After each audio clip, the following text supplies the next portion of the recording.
What is going on, everybody? Hope your prelims have been going well. One last fight on the prelim card before we jump to the pay-per-view. But I've got my guy, Mushroom Philly, with me for the first time talking fights with this guy, and I thought, what a better event to start it off with. So, how you doing, Mushroom?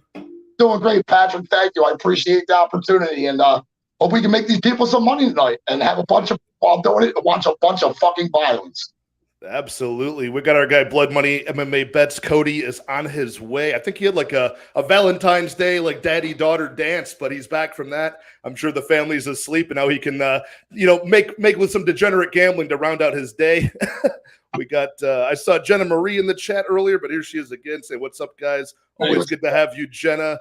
Our guy Daz Files from the home country of the fights tonight himself. What's up, Daz? In the house, we got Rob Lawrence. Oh, man, good to see you, Rob. Baby. Yeah. Yeah, everybody in the live chat, how are your guys' bets going so far? I saw Daz Files had a lot of action as normal. I think he had a lot of violence going on, too, that didn't pan out. Yeah. All right, here we are. Modestus Bukauskas, Tyson Pedro squaring off. I do have a half of unit on Modestus in this one. Oh, nice play. Just in case, because things usually go very well for Tyson Pedro or very poorly after that round one. That's right. But so far tonight, man, I am down like 2.5 units because of those two violent spots. The Tugugov upset that actually went to the scorecards. Yeah.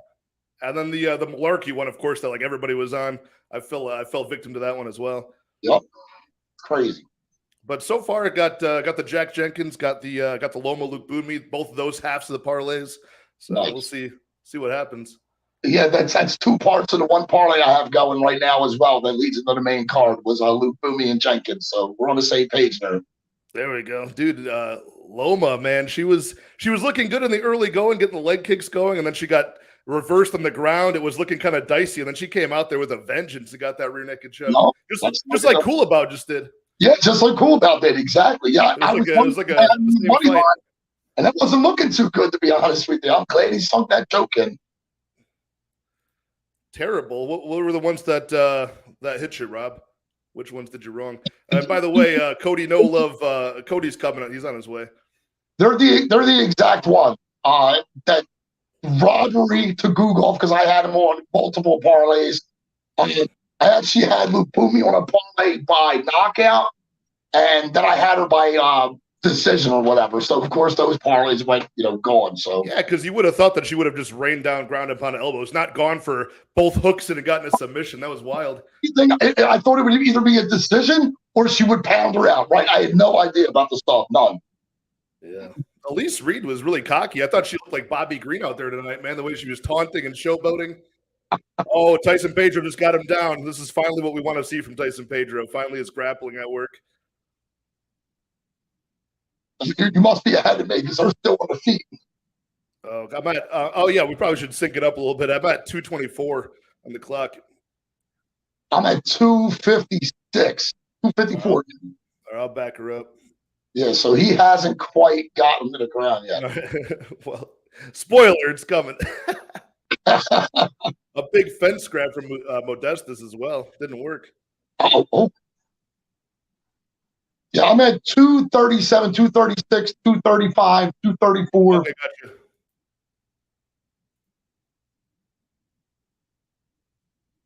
All right there with you now. Perfect. Rob Lawrence just bet 100 on Pedro KO or submission. I like that. I like it. Not looking bad so far. And No Love hoping that Makhachev can finish Volk. I'm hoping the same thing, man. Hoping the same thing. I got him closing out that Loma parlay. Absolutely. I have Makhachev by finish on the end of a couple parlays, and I have a couple round sprinkles, and him to finish as well on a single bet. So, yeah, I'm looking forward to that as well. Yeah, it's going to be fun. He looked, he looked like, sucked out at the weigh-ins, of course, but he was still much larger. Like, that size difference was not exaggerated. Right. And overnight, he's going to bulk up. So, he's going to be way bigger today. Uh-oh. Oh, man. Almost had the sun. I know. He was looking for that mounted guillotine he likes.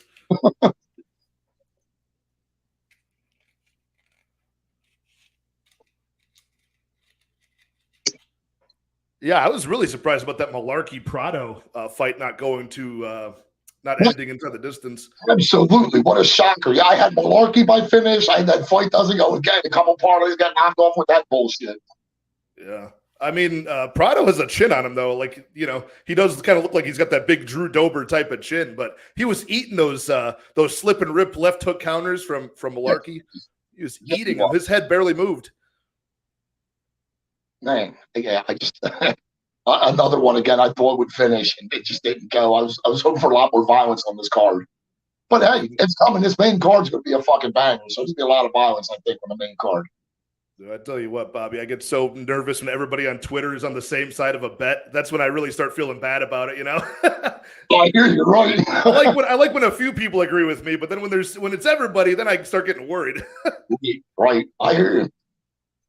That's the game we're in. Plus the variance in this game, you know what I'm saying? More than any other sport, there's so much more variance in this fucking sport. It'll definitely keep your butthole clenched. You know what I'm saying? So. Absolutely. I kind of enjoy the sport, man. It's the best sport on the planet. Especially with these two guys here, man. Both of these guys have suffered knee injuries. That's right. Yeah, Pedro's been kind of inactive here and there, and he was out of UFC for a little bit. Yeah, let's see what he can do. I mean, oh man, good first round. This is the point, though, man. After round one, we'll see if Modestas can take over, because usually Pedro, he can fall apart. Absolutely. I agree. I thought a good pick would, and I had him on a parlay that got busted already, but I had, Pedro under 1.5, and I don't know, that's getting shaky now, seeing him coming out of the first round. I was hoping that would be done in the first, That's why those 1.5s are so dicey, because as soon as the round one is over, then you only got 2.5 minutes to get back in the groove of things, of the new round, find the range again, and the fight. They come out, they start a little bit slow. You're right. It does. Right. There's a little extra variance to that one as well. I agree. Yeah. What's up to Earl in the house? 50 on Pedro finish. All right. Is that Earl? That's my son. Oh, yeah? All right. Yeah, that's my son. So, hey, what's up? You couldn't see here. Laying down bets like his old man. I like it. That's the way to do it.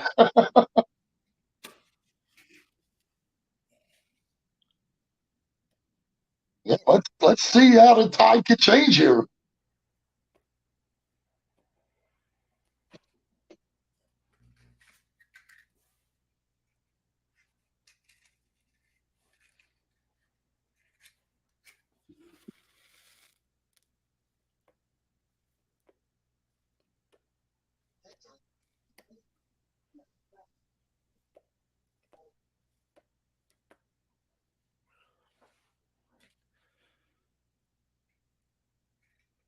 It's finally nice to see some light heavyweights. It's all been flyweights, bantamweights, featherweights, strawweights.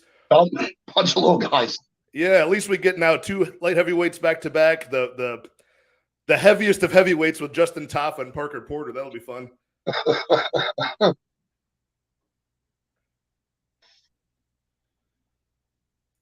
Non-addictive in the house. What's going on, my friend? Always good to see you. Cheers.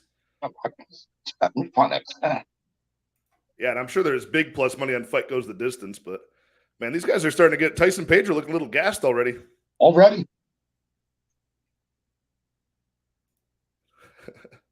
I'm telling you, that's why I had Mushroom in here, Rob, because I knew this would be a fun show.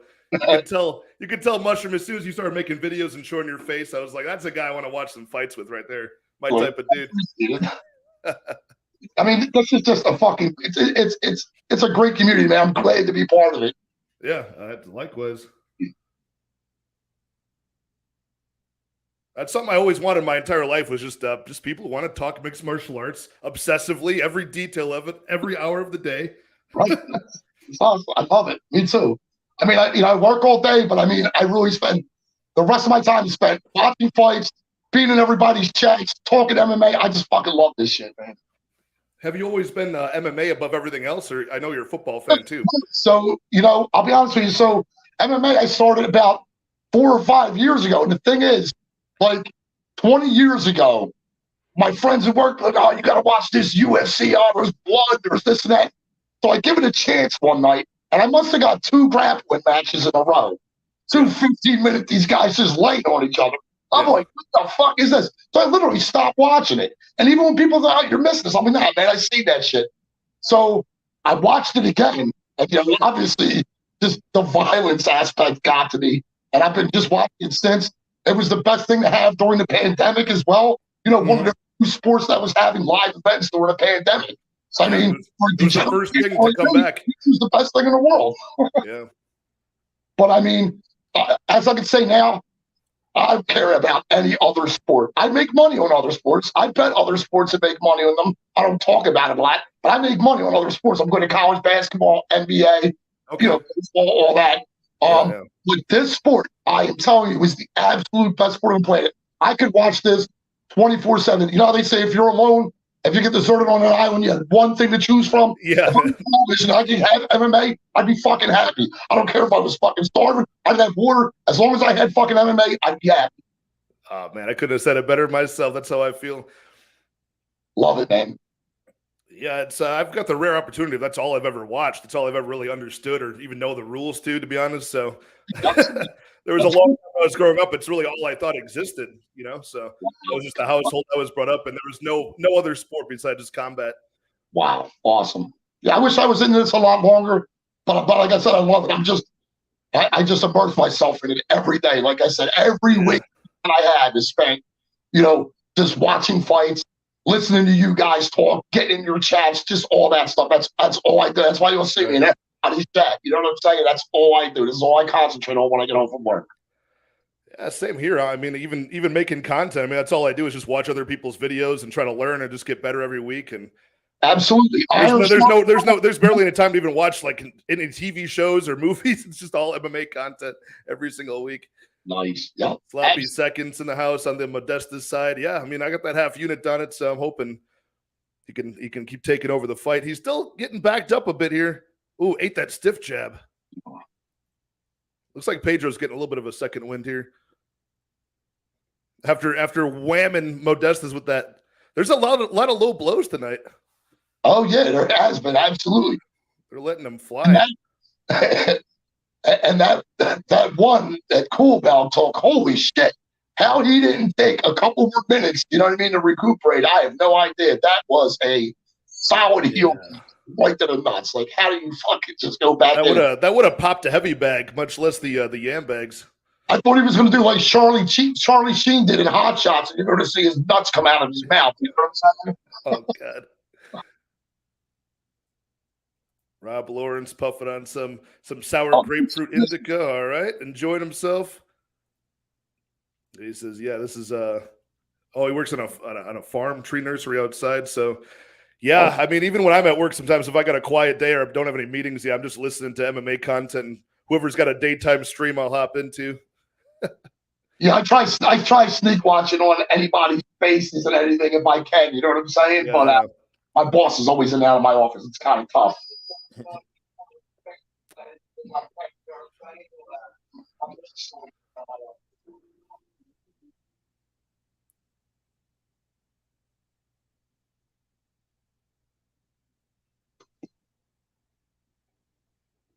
Who won round 2? Anybody know?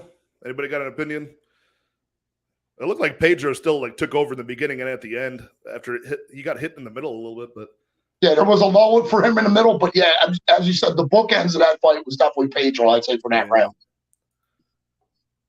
Going back to the decisions tonight, the first one, I think the commentary was incredibly biased on the part of Tugugov. Like, I don't think it was that big of a robbery. Like, it was certainly there was no way it was a 30-27 for right, 100%. I mean, I think he won that fight. Yeah, I don't know if it was clear. You know, I can see him getting the split, but I didn't think he was losing the split. Right. I mean, he got outstruck in the first. He got he won the second round. And then in the third round, he got all the control time, the clinch control time. But he was outstruck in the third. You know, so they just ignored all that clinch. They ignored like 2.5 minutes of clinching. So completely ignored it. Yup. Yeah, I crumbled up about 4 parlays on that one. Bullshit. Yeah. Yeah, Tugugov, man, he's always makes fights way too close. Yeah, you know? and you know, that line was way too wide to begin with. Right. But I still thought even with a money line, we just give him a shot. And yeah, nothing, man.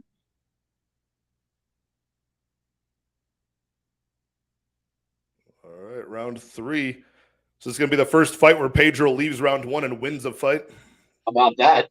That Yeah. kick is nice. I love that body kick he throws. It's so clean.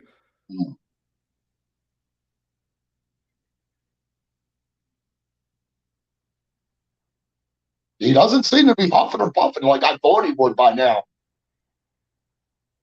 The jab is nice. Yeah, he was he's kind of like on a second wind, it seems like, Tyson Pedro. Yeah.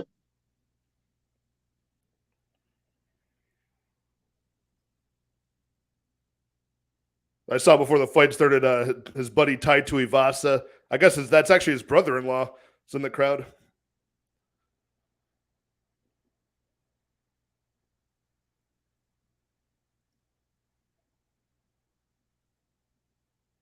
I think that's what it is, right? Aren't they related? I think Tai Tuivasa married Tyson Pedro's sister. I'm pretty sure.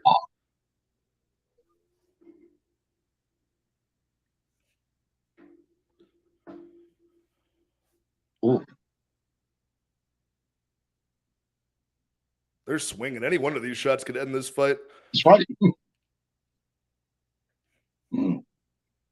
Okay, Bukowski's the slight favorite on the live line.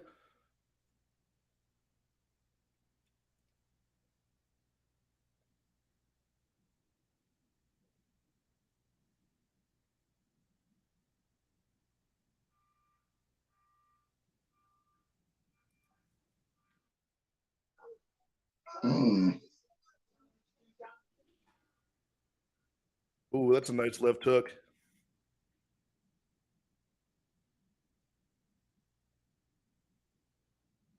Yeah, Pedro looks like he's got enough wind to strike, but not enough wind to grapple, it seems like. Right, yeah. Yeah, I think it would be ill-advised for him to initiate any sort of grappling or anything right now. Just God forbid he ends up on bottom.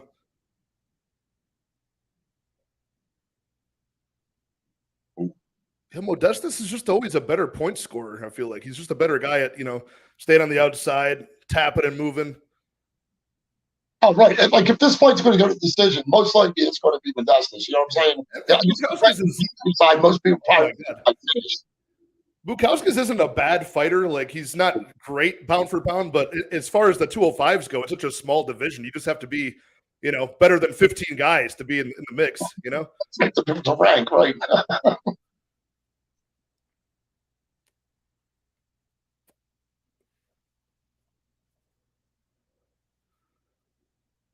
What do you think about that news? Jessica Andrade stepping in to face Erin Blanchfield. Yeah, I like it. She's a minus 150 on BetOnline.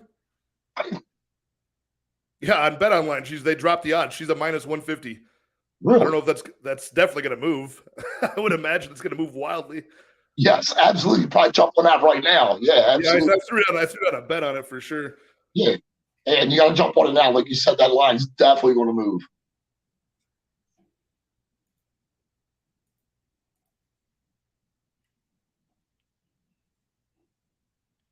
What's up, Jenna? Any action on the night? How's your night been so far?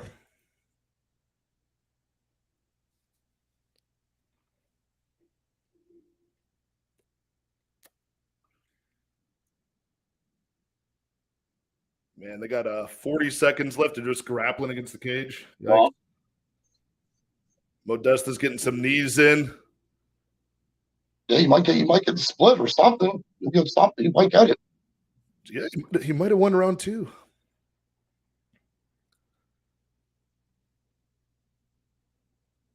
Yeah, not a good look to end the fight with that kind of body language, looking sluggish. Right. Yep. Just trying to stall it out. Oof, getting reversed on the cage. Oh my God, Bukowski is really just putting it on him. Yep. Yeah, that probably. Yeah, you probably got this one. Oh my God. I got this one, Patrick. I need it. Get me back in the game tonight.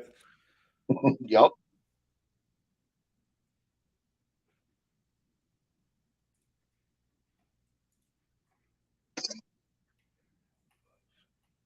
Can't believe we've gotten through 8 fights already.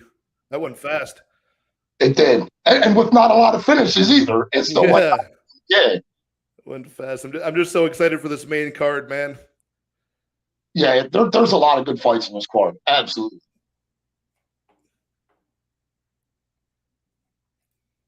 Gabe calling for the split. Jenna saying she's got some DraftKings action. Who's the person to have tonight for the DraftKings? Is that like Clayton Rodriguez? Probably did pretty well. Maybe not. I know he got that quick finish. How's that work, Philly? You do the DraftKings lineups? No. I just do, do regular betting or whatever. That's it. Yeah. That's it.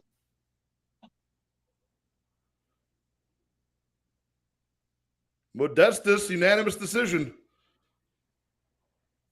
Yeah. Double the money on that one, plus 205. There you go. Nice. That's good, Pat. That's a good one, man. Fucking right. Jeez. Waiting to get the stream started with some wins. I love it. Yeah.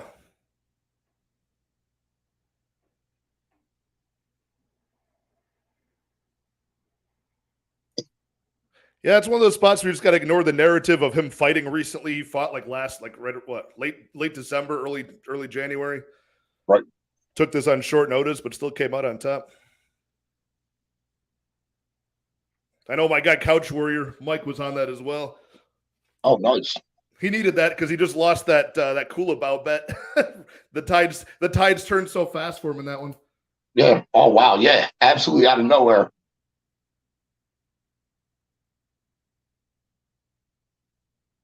All right, hey Patrick, I'm gonna go down and do that switch real quick. I'll be right back. All right, go for it.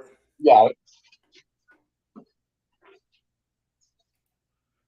Yeah, I'm starting to get better at that myself, Sloppy Seconds. If you see a lean or you see a mispriced line, like for this one, I wasn't too confident in a guy at Volkanovski, 1-3 in the UFC, came back.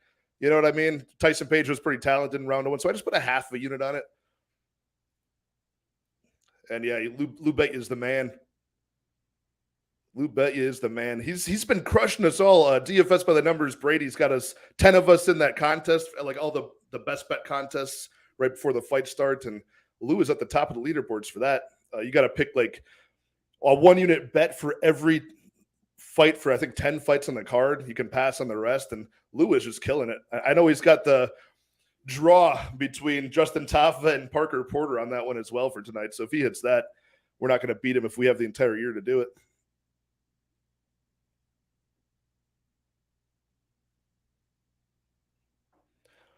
Well, you guys ready for the pay-per-view? I'm so excited for a champion versus champion matchup.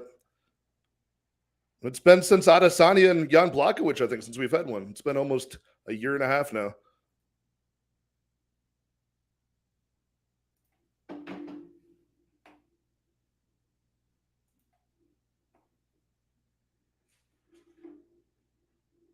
We'll get Blood Money MMA bets in here at some point. He probably has to call the cable guy to come over and fix it for him. He's self-admittedly not the most tech-savvy guy. He's got to move all of his pay-per-view streaming stuff into his into his fight studio office.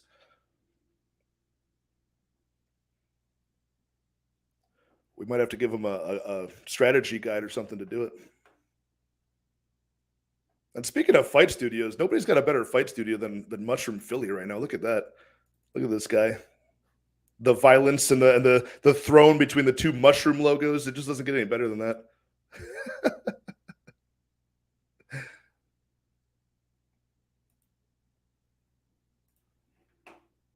All right, let me switch over to this pay-per-view. Another light heavyweight bout on deck to start this off. I know a lot of people had the violent spot for the Jimmy Crute Menafield fight.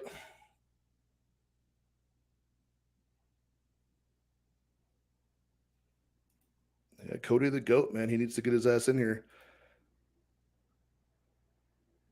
Yeah, if Volk wins, that place is going to go crazy. Their hometown guy.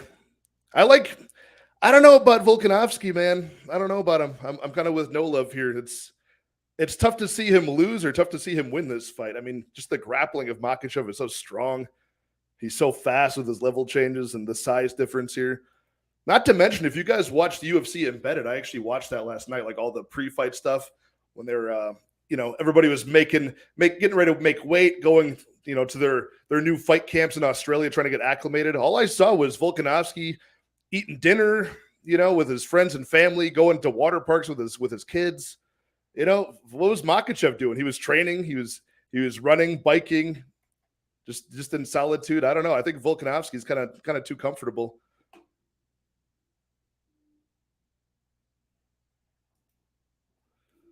I don't get much into the narrative of these things. I usually just look at the skill sets. But yeah, just looking at that embedded episode, man, I don't know. Volkanovski didn't seem to be focused. He seemed a little bit too relaxed.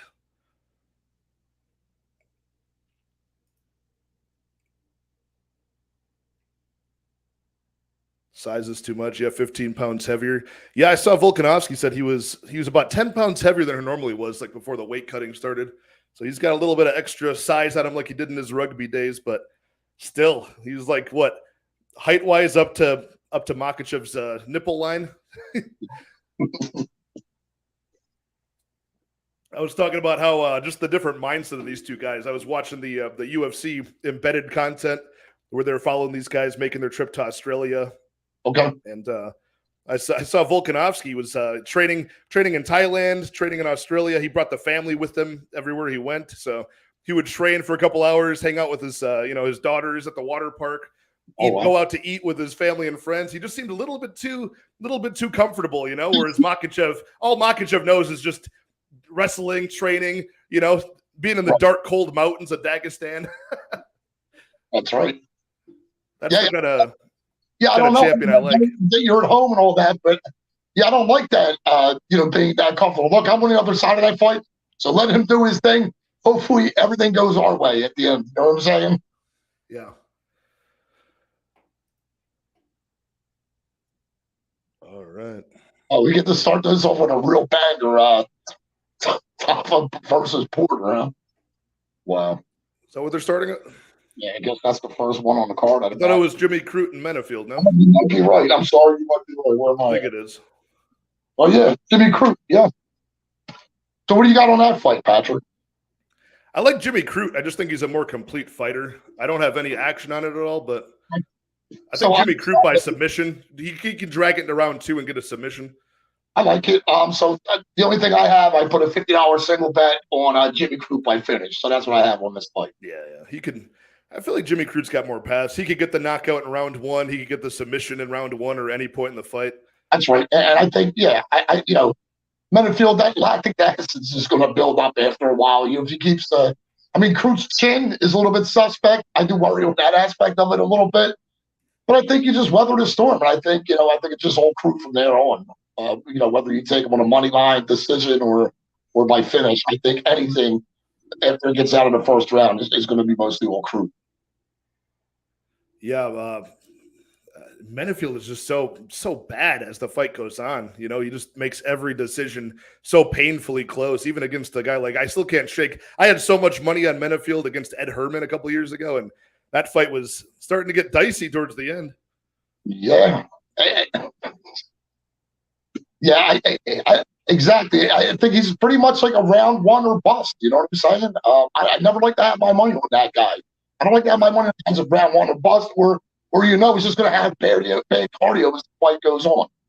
I never like to have my money on that side. You're just slapping yourself if it doesn't end violently in round 1. Then you're just scared to death.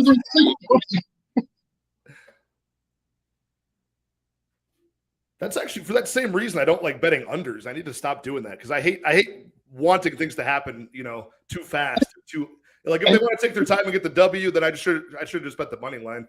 And you made a good point earlier with the unders. First of all, a lot of the times they're going to fight. The fight might start a little slow to begin with, unless the guys come out wanting to kill each other. But then, like you said, you sit on that bench and you got to come back out for that second round. You may not be going buck wild as soon as you get out there as well. So that 30 seconds now could be, 30 seconds of nothing right away, and now we got 2 minutes. So yeah, them unders, man, they're tricky.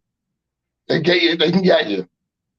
5 minutes in the cage, 7.5 minutes in the cage is such a long time until you have money on the under. Then it goes by like a snap, That's right.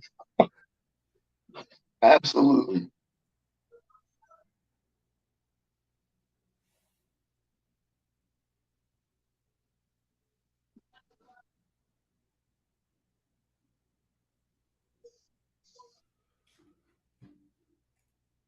We got No Love saying, yeah, reminding us, yeah, Makhachev is a married guy. I think he got married within the past year or so, didn't he?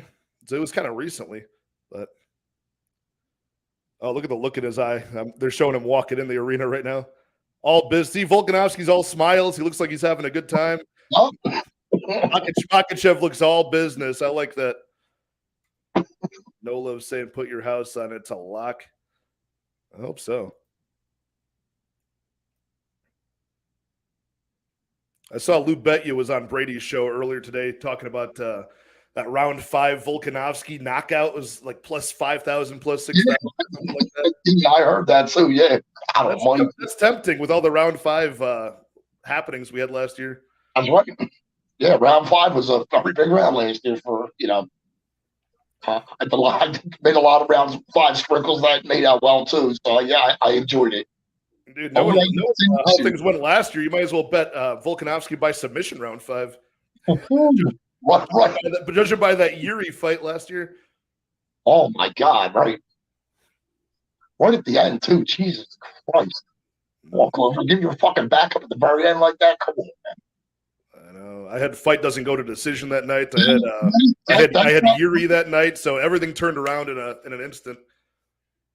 That got me, and you know what I did? So by mistake, when I was at the kiosk, I picked Yuri Prohaska in round 5. I was doing my round 5 sprinkles, and somehow the round 5 sprinkle I had for Glover ended up being a Yuri ticket, and it fucking cashed. Oh, so thank God. Threw it up on Twitter, and it's like, oh shit! But yeah, that was the gambling gods watching out for you. Absolutely. I see your boy here, Earl, tailing that Crute finish. I like it. Yeah, nice. Sloppy seconds looking at a couple of props. These special props, the Islam lands 2 or more takedowns. Minus 175 on that? That should be easy money, my friend, I think. You know? Wow. Each fighter to land 30 significant strikes, minus 150. I think both of those should hit. Those are the locks. Yeah, Sloppy, you got something good there. Yeah, fucking right. Was that on BetOnline? I think BetOnline offers those for the most part. I know DraftKings as well.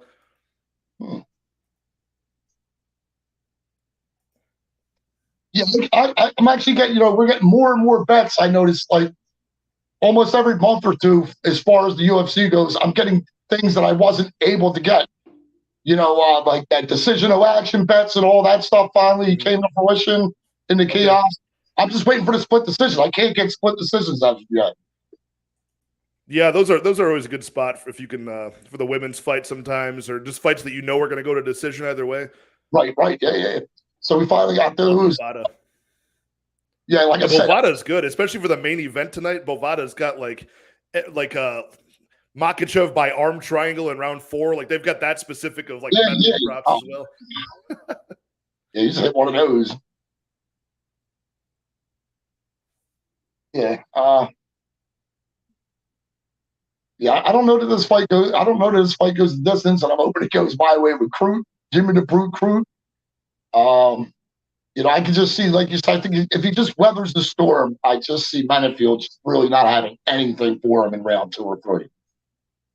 It looked like Benefield, but the problem is like Benefield looks a little bit improved, but it's because he's fighting like such a sketchy level of competition between Askar Mozarov and the other guy we just had, Misha Serkinov. Misha Serkinov's been finished in round 1 many times. Isn't that whose leg he pretty much had fucked up? And in the 3rd round, if he would have probably just kicked the dude one more time, he would have finished the dude, and he fucking didn't. Like I thought there was a situation with Benefield where he had somebody's legs so fucked up, and in the 3rd round, all he would have to do is kick the dude, and he just fucking didn't do it. I mean, because both of these dudes have, poor fight IQ, in my opinion. You know what I'm saying? So, yeah, what you're saying sounds familiar. I can't place it. Yeah, I'm trying to think of it. But my stoner memory, that's not going to work. So I'll have to look it up. Guys, we're having some bad news here. It might just be myself and Mushroom here. Cody's having technical difficulties syncing up his mic and like all the pay-per-views. Like he streams his pay-per-view, he said, in like a certain box that's in his living room that's away from all of his like camera and laptop and recording stuff. So unless he can figure it out, he might not make it for this one. Well, I'm here with you, Patrick. We'll take care Absolutely, brother. The important ones here. I'll just play. I love Cody, but we're probably going to do a fight companion next week as well. I think Cody and Johnny might host one, so we'll nice. see what goes on with that. We prefer to do it for the more boring cards, the cards that like have less fights or less exciting ones. That way, it's more fun. We're just all shooting the shit with the chat. Yeah, I got you. Yep. But it was actually my man Daz Files who asked me specifically if I was going to do a fight companion for this one, and I said, you know what? I've never done one for a pay-per-view card. Why not? Let's do it. Awesome. I'm glad you gave me the opportunity too, so I appreciate that. Of course. Thank you, sir. Yeah, I love the energy in your breakdowns, man, that you're posting. It gets me fired up in the middle of the week. I try, man. I really try. In the Philadelphia back alleys, I like it. More to come. I got different locations I'm going to start shooting from as well. Maybe some more noticeable locations in Philadelphia I might start shooting from as well. So, I'm really going to, start getting into it. Probably do a little more content every week than I'm doing right now. Yeah. I get a good response from it, so I don't see why it shouldn't continue. I'm just going to keep it going. Yeah. Yeah.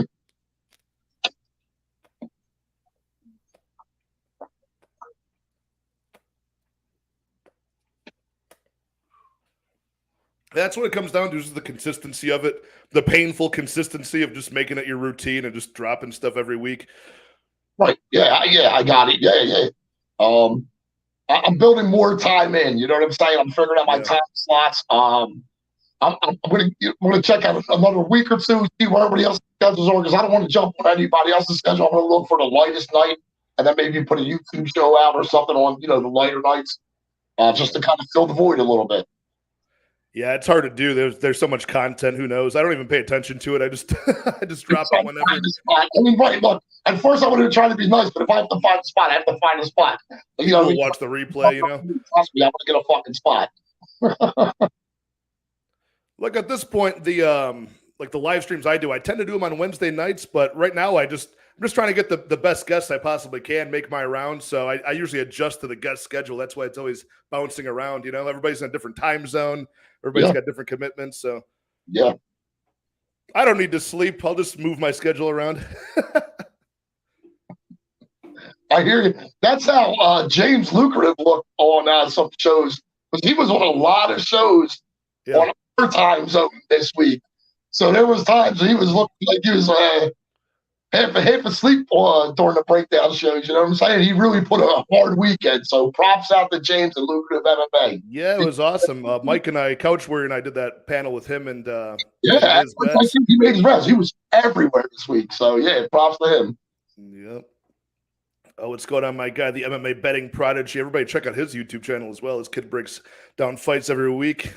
Hey, man, I'm trying to stay big, trying to stay big. I'm looking forward to this fight, too. And my guy, Jordan Sandberg, always showing up on the channel every week. No problem, man. I'm just glad to have people watch the fights with us. Yeah, love it.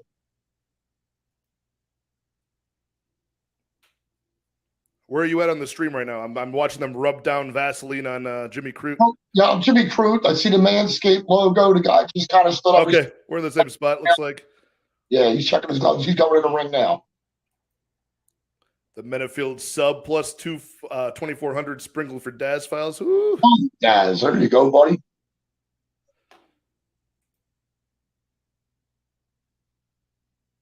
Have you seen anybody cash any real oddball props tonight? Not that I've seen. I wasn't really paying attention to Twitter or anything. I was pretty much just watching the fights. Waiting for this. I couldn't wait for this. So right. Okay. Boy, the best performance, though. Clayton Rodriguez going in there and laying down the law in round one early on. How many seconds was that finish? That had to be, less than a minute in? Yeah, I thought it was like 59 seconds. Under 60 seconds, I think it would cash for some people if they took it.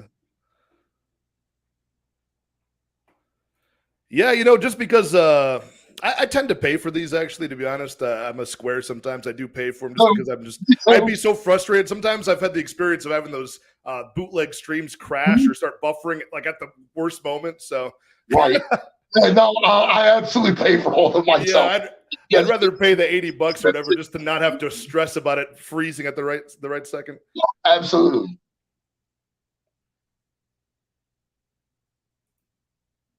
All right, Jenna rooting for Alonzo as well. The DraftKings captain here. All right, hopefully he does some work, puts up some points on the board for you. Yeah.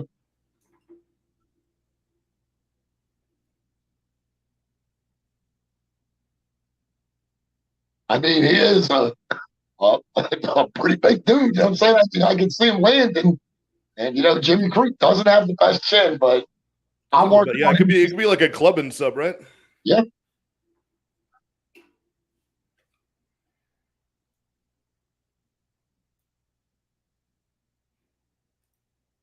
Mm.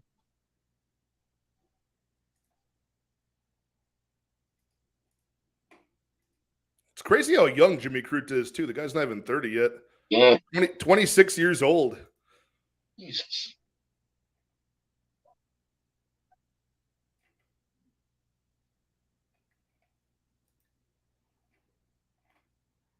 What was that site? 67% of the time, the younger fighter wins.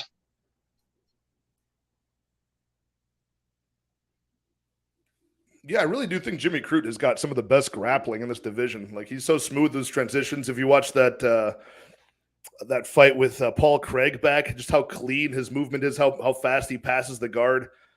Absolutely.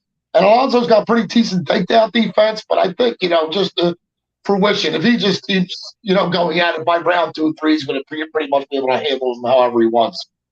All right.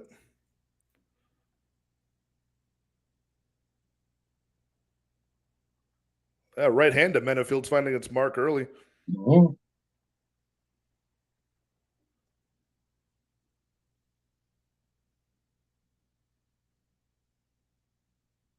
Yeah, Crute looks so sloppy on the feet, man. Holy shit. Why don't you take him down? There we go. All right. That was You go. that was a good move. 30 seconds in. That is the key to victory for him. Absolutely.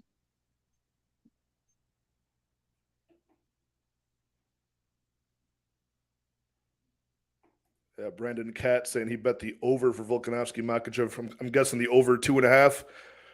Yeah, I mean it's tough to see either of those guys get dominated, but I have a feeling they're both going to be pretty patient too in that fight. Nobody wants to fuck up first, so I think I like that bet. I didn't make it myself. I didn't have the balls to pull the trigger on it, but I like that over 2.5. I got the 3, 4, and 5 sprinkles for Makhachev, Yeah. so I'm hoping it goes that way. I'm good with that. I'm on both sides of that, like as just the prediction. Like I like the over 2.5, but I like the under 4.5 a little bit too. I can't see that going to the scorecards. Right. Absolutely. I'd be impressed with either guy if it does go to the scorecards.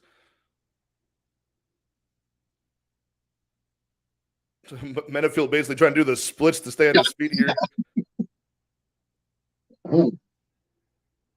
Yeah, see, look at Jimmy Crute just does everything right, man. On the mat, this guy does everything right. Oh, already almost had it on right. Almost.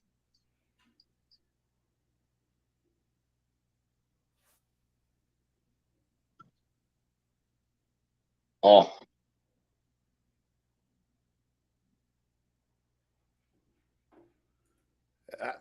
In the past, I've kind of liked Jimmy Crute's cardio as well. He seems to be pretty well conditioned, at least in the grappling. I'm liking it. Make him work. Make him work. Yeah. Let him keep, trying to get him with that game. Burn your arms out a little more, Alonzo. Keep it up. All right.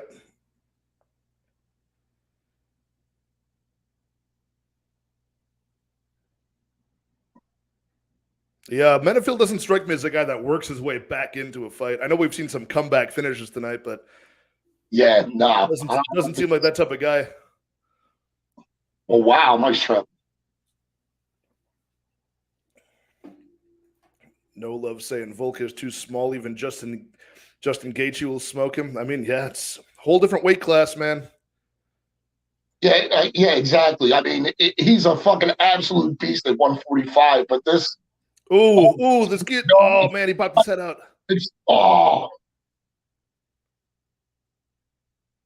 Beautiful. Come on, man. Uh-oh. Yeah, now, okay. Now, Crute can't stand and bang here now, though. Yeah, dude, what are you doing? Like, Crute's got to go back to what got him. Oh, my God, he's already stutter-stepped. Oh. Jesus Christ. Yeah.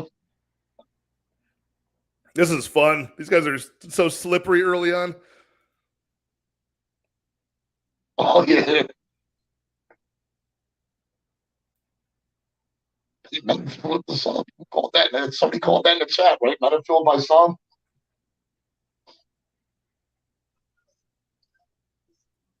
Yeah, no, Brandon, I definitely agree with you. From a betting perspective, I think the Volkanovski is the side to be on the money line for sure. Oh my God, Metafield is laying it on him with this ground and pound.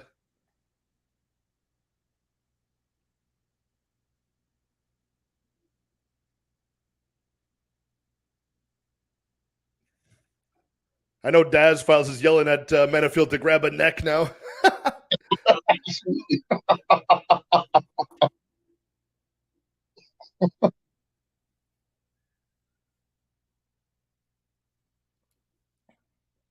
Oh, back of the head? No, that's the side of the head. Who's reffing this fight?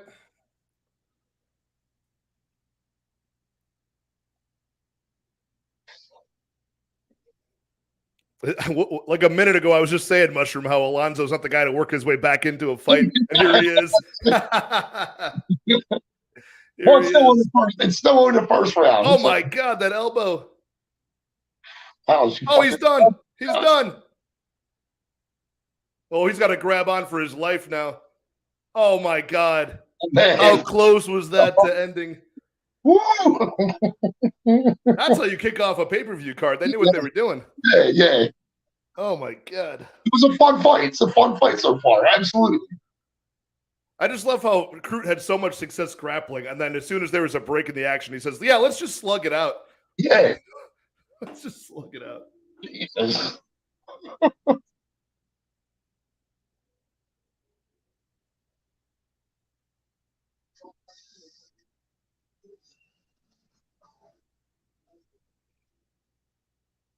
Well, definitely a Metafield win in that first round. Well, I need the crew finish, so let's have it. Yeah, we'll see who's more tired here. Yeah, Brandon, you're right. He does. I mean, there's a lot of guys at 155 that Volkanovski could beat for sure. I honestly probably think Justin Gaethje's one of those guys, but I don't know. We'll see if his striking output is stifled with all that wrestling coming his way.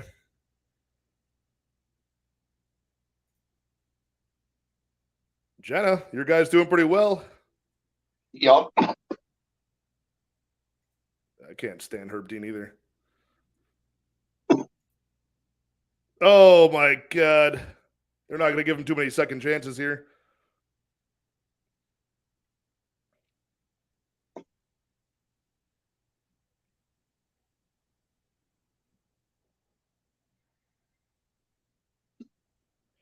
I think there's a lot of people on the under 1.5 in this fight as well.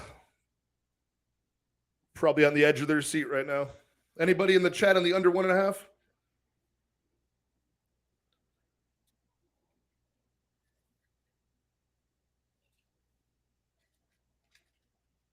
I mean, what are these little shots he's doing? I mean, is he that gassed? I think so. I mean, oh my God. Oh, I thought he was going for the choke. Oh shit.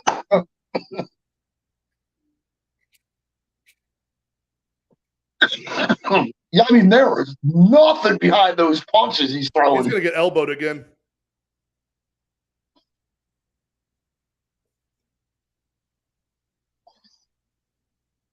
Look how red the face of Jimmy Crute is. Yep, there's the elbow. Oh, yeah, there it goes up. Yeah, he was just waiting for it.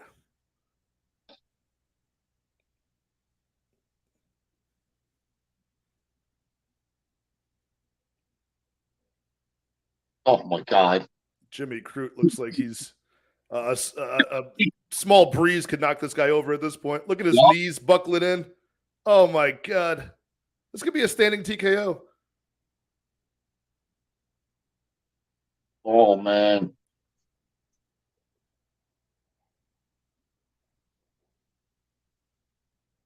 Yeah, man. If he wasn't so tired, Metafield can't put him away right now. Oh my God. Oh my God. That knee did bust. That rocked Metafield. Come on, they put it on. Get the fuck away from him, but put it on. Dude, his punches have no power behind them. There's arm punches. He's out on his feet. He's done. I love this referee. There's a lot of pussy referees these days that would have stopped that. Yes.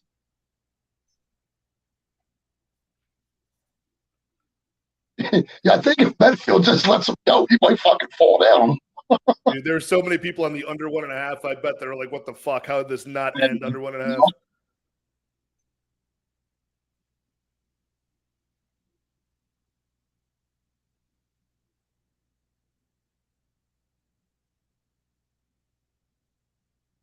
Oh my god! Wow. Imagine how sloppy the Tafa Porter fight's going to be if this fight is this sloppy already. Right. Imagine 70 more pounds of sloppiness on top of it. Just laying on each other. Each other.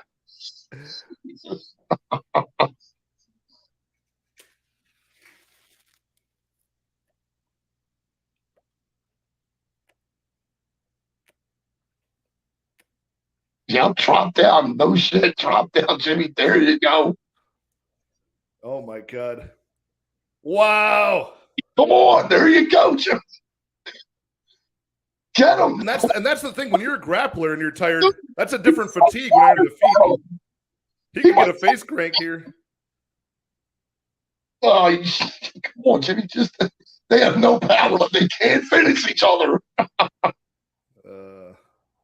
He's just gonna go for a face crank.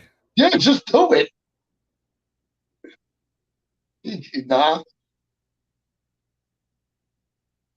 Jeez. He could do it. He can. Uh-oh.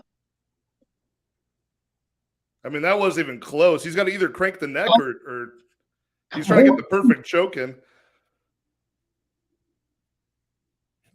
I love how Menifield's just letting him do it, too. He's just letting him attempt it.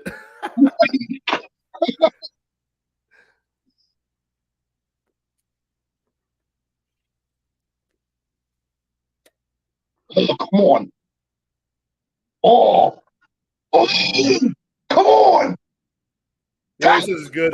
He gave the thumbs up. The thumbs up. Oh, my goodness. Oh, man. Wow. Listen, I'm absolutely shocked that this fight is going into the third round. It's crazy. Yeah, the bet that I liked for this one was the fight doesn't start round 3. I saw a lot of people at some very good price tags, like minus 200, minus 170. I thought that was a very good bet. I think I might have that in my book somewhere. Yeah. Luckily, the books I used they didn't have a good price on it, so I didn't play it. Yeah. No, I actually had was Crute under 1.5, so that's what I had on one of my parlays. That's one of my parlays that has already been busted from earlier. But yeah, that's the one play I had too. Was this Crute fight to go under 1.5? Pat Barry giving a very motivational speech to Alonzo Menifield. I don't think he heard any word of it. He's too tired. He's too tired to absorb any information from Pat Barry. Look at him. Look at him. Jesus. This all depends on if Jimmy Crute can get this fight to the mat early before his head gets knocked off. That's it. It's got to be it. Dude, he's gonna. Why is he boxing with him? Why is he boxing with him? Just drop down and grab him. He's not going to stop you. Just grab him. I think he's trying to back him up to the fence so he can get that takedown. But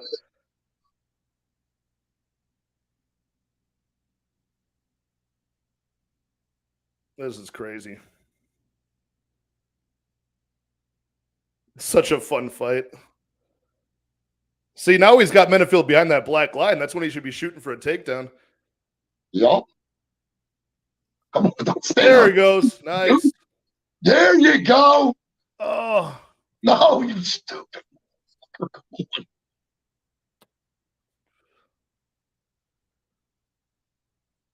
Whoa. The biggest fence grab in the world. Wow. Oh, yeah. Okay, there he stopped it. You better give him his fucking position back. Yeah, that was the second time he's done that. Yeah, you better give him his position back too. You know what I mean? There you go. Get back here. I still think even after that point that Crute needs to win this round, like by finish. Yeah, absolutely. I'm good with that. Right. Oh my god. I wonder if Lou Bet you had the yam bag in that one if he did the point deduction. Right? Oh, this will be a tough takedown. Oh, yeah, he's got the underhook and everything. Yeah.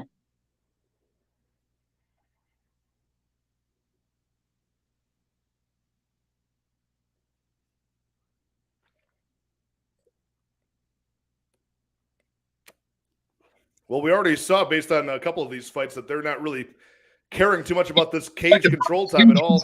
Right, yeah, absolutely. Right about that. Man, just. I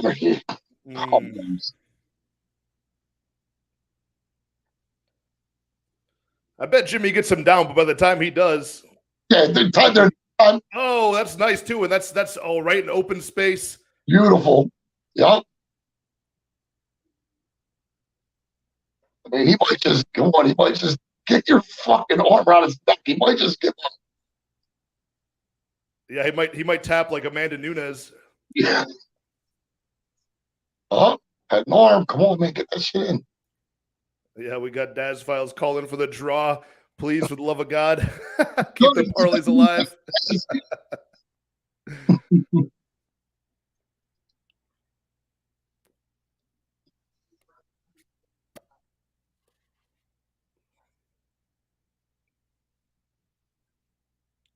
It's a long 2 minutes. Oh, man. There you go. Give up your back. Yeah, usually Jimmy is so fast in these transitions, but he's so goddamn tired now.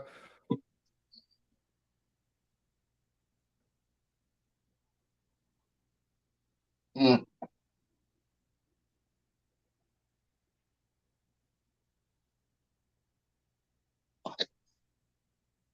Oh, on, there you go. Posture up, anything. Get his neck, anything. Oh, there he goes. There he goes. He's getting the shoulder lock. He's very good at this.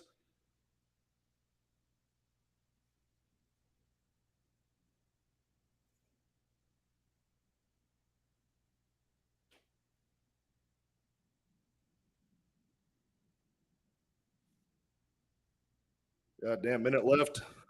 Come on, man.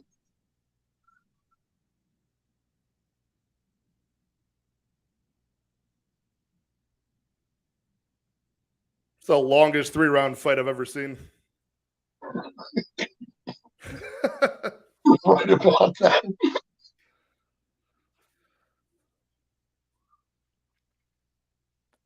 It's like Seinfeld. It's a fight about nothing. Right.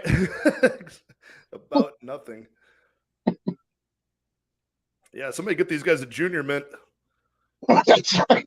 Oh, come on. Anything. Anything. He's just stepping up to do something. Daz Files yelling for Crute the Brute. Let's fucking go. Hey, Daz actually knows what happens in these fights before we do. He's like 17 hours ahead of us. That's right. It's already tomorrow. He already knows. This fucking fight went to decision. Are you kidding me? To the decision with a point deduction. Now, did one of those judges call a 10-8 at any point for Menafield? I don't know. Wow. Well, let's see. Maybe they call it a draw, right?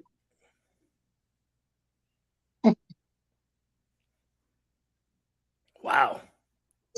Amazing. Yeah, that's pretty much how I feel about this fight, Daz. Just laughing my ass off. I'm glad I didn't have any money on that one. Wow. I wonder. Daz, I gotta say that submission prop on Menafield was close a couple of times. If Menafield just would have known how to sync up a choke, he probably could have gotten it. Yep. I didn't see that in real time. I didn't see Crew taunting him as he was getting punched. Do you see that? Oh, here you go. So yeah, I got burned on that. So on one of my parlays, I had this fight to not go to distance at minus 435, and it fucking ruined the parlay. It seemed like a slam dunk, even in the middle of the fight. Well, I might have to uncrumble that. If they call us a draw, I could probably get a void on that part of that parlay. So let's see what happens. Hopefully, we'll get that draw that Daz was calling for.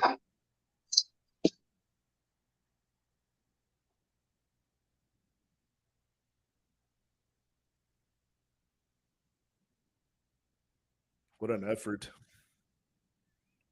What do you make of that? Like, does the stock of both these guys kind of goes down, in my opinion? Oh, absolutely, because they did nothing. And their power, both of their powers actually went away. They're just punching each other like this. Like, yeah, I mean, I'd say their stock went down. Absolutely.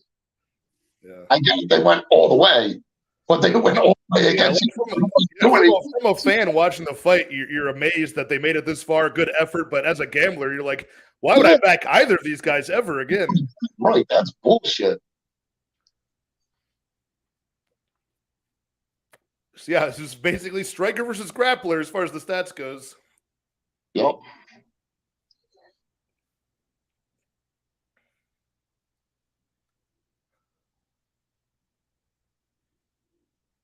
Uh-oh. Well, they're doing the math with Bruce Buffer. Well, at least they're doing it outside the ring this time. Yeah, right. They're not crossing things out. Right. Oh my God. I like how Bruce is telling them. Bruce is like reminding them what the rules are. It looked like Bruce was telling the judges what to write on there. Wow. Well, it's whoever he had money on. Yeah, right. He's telling the secret to Mark now. Uh-oh. Let's see.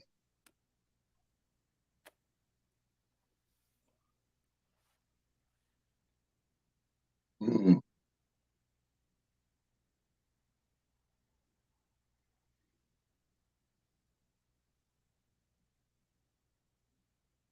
Majority draw. Okay. All right, well, I can keep that part of the parlay, I guess. All right. Not bad. Not good. All things considered, no matter what side of that you're on, not bad. And that's what it deserved to be. Like, there was no clear winner in the fight, just because of the point deduction. You know what I'm saying? That absolutely was key. Obviously, Menifee outstruck him and everything like that, got some knockdowns. He should have been the winner of that fight. But, man, just nothing happened really in that fight. What was it, 27 strikes to, 14 or something like that? Like, come on. No, it was like 70 significant strikes for Menefield. I thought I seen 27 something, 27 on there. Okay, wow, amazing. But still, I can't believe nothing happened in that fight. Hopefully, the rest of these, the main card is going to be a little more fireworks. But then we go right into the top of Porter, so who knows? God.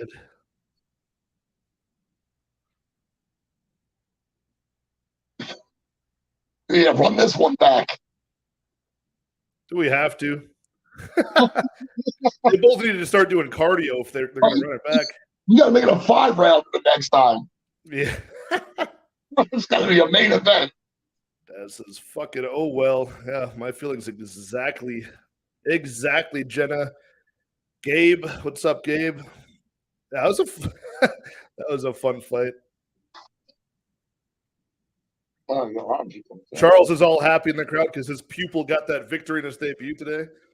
Oh, yeah, that's right.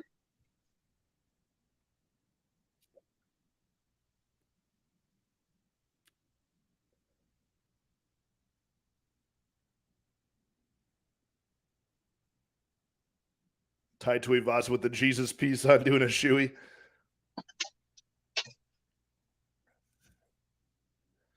You got any action on this next one? Porter and Tafa? I did, being a fucking degenerate. Hoffa, right? And Porter, I took Parker Porter on the money line. Yeah, that's the side that I ended up on. I didn't bet it, Plus, but plus 102, not bad. $50, win 100. I know the narrative is Justin Taffa gets the knockout or Parker just wins by points, but I can't imagine this fight seeing the scorecards either. Just how big and sloppy these guys are. Right. Yeah, and I'm hoping, if there is a finish, obviously I need it on the Porter side. Yeah. But yeah, I just hope it. I hope it doesn't last 15 minutes. If it's anything like that last one, I hope it doesn't last 15 minutes. Isn't Parker Porter like he's got like a purple belt in BJJ? I want to say like he's well versed on the ground at least. Yeah. See, that might have been the kind of fight I might have seen two of those in a row 20 years ago when I tried to watch this sport. That might have been the two kind of fights I saw in a row. So I'm like, I'm never fucking this shit again.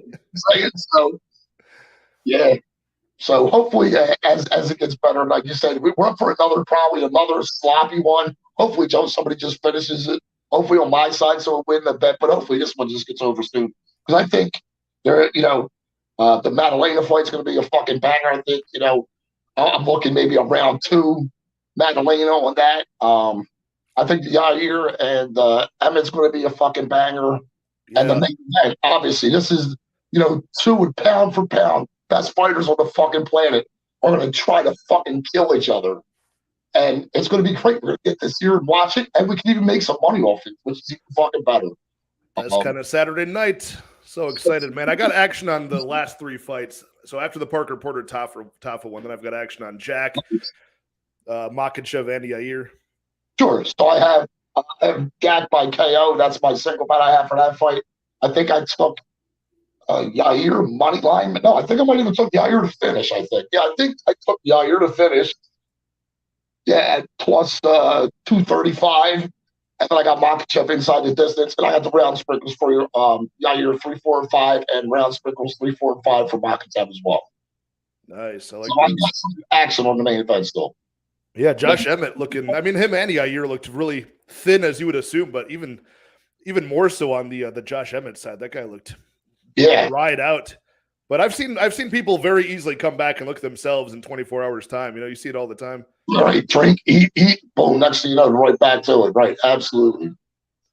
Daz Files got 4 units on Parker Porter with the hedge on the round 1 for Taffa. That's a good way to play it.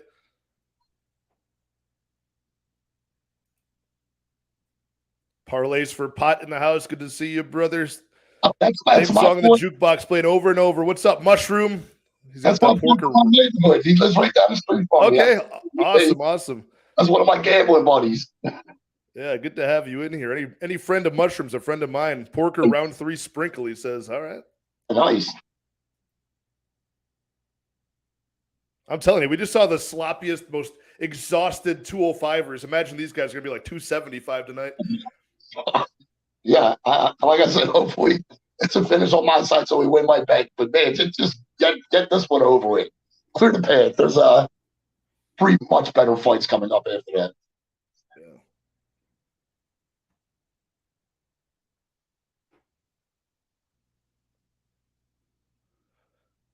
We were talking this whole time. Why are they showing Jens Pulver highlights? Is he getting inducted or something? Oh my God.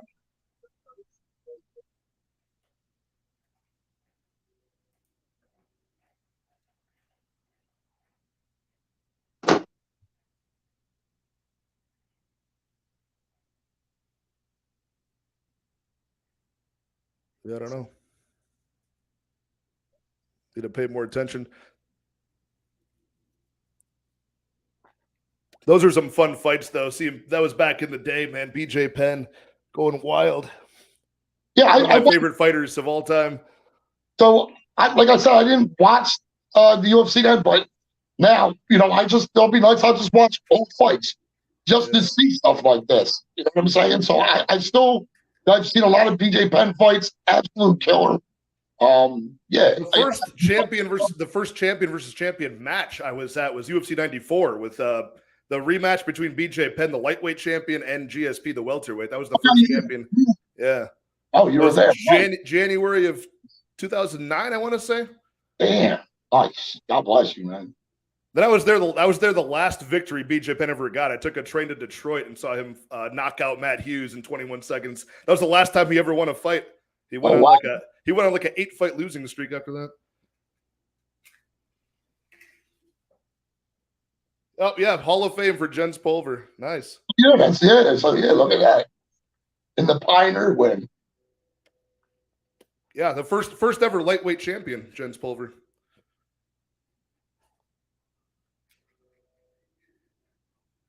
Oh yeah, they got it on the screen there. First lightweight champion. Oh yeah, youngest fighter.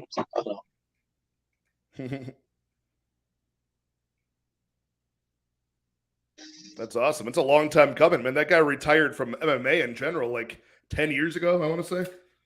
Wow.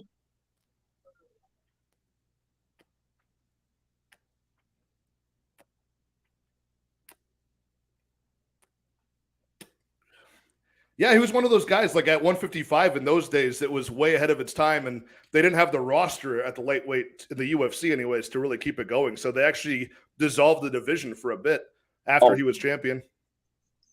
Yeah, I saw that he was in 4 different weight classes in over 14 years.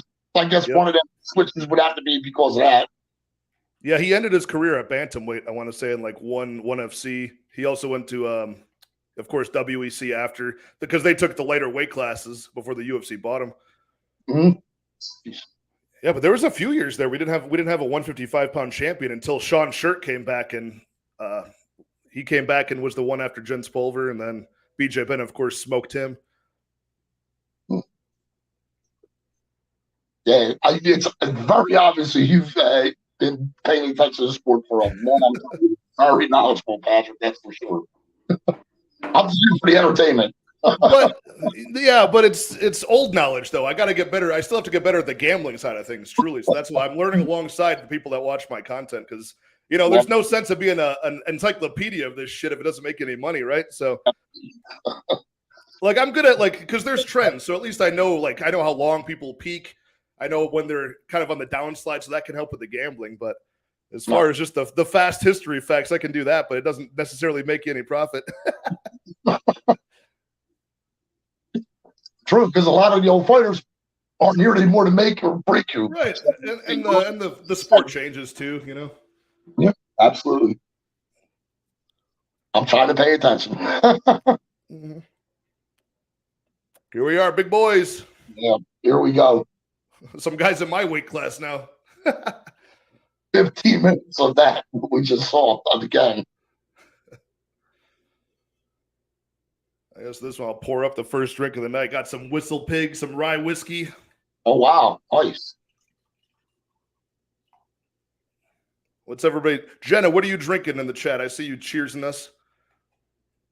The champagne glasses, what you got?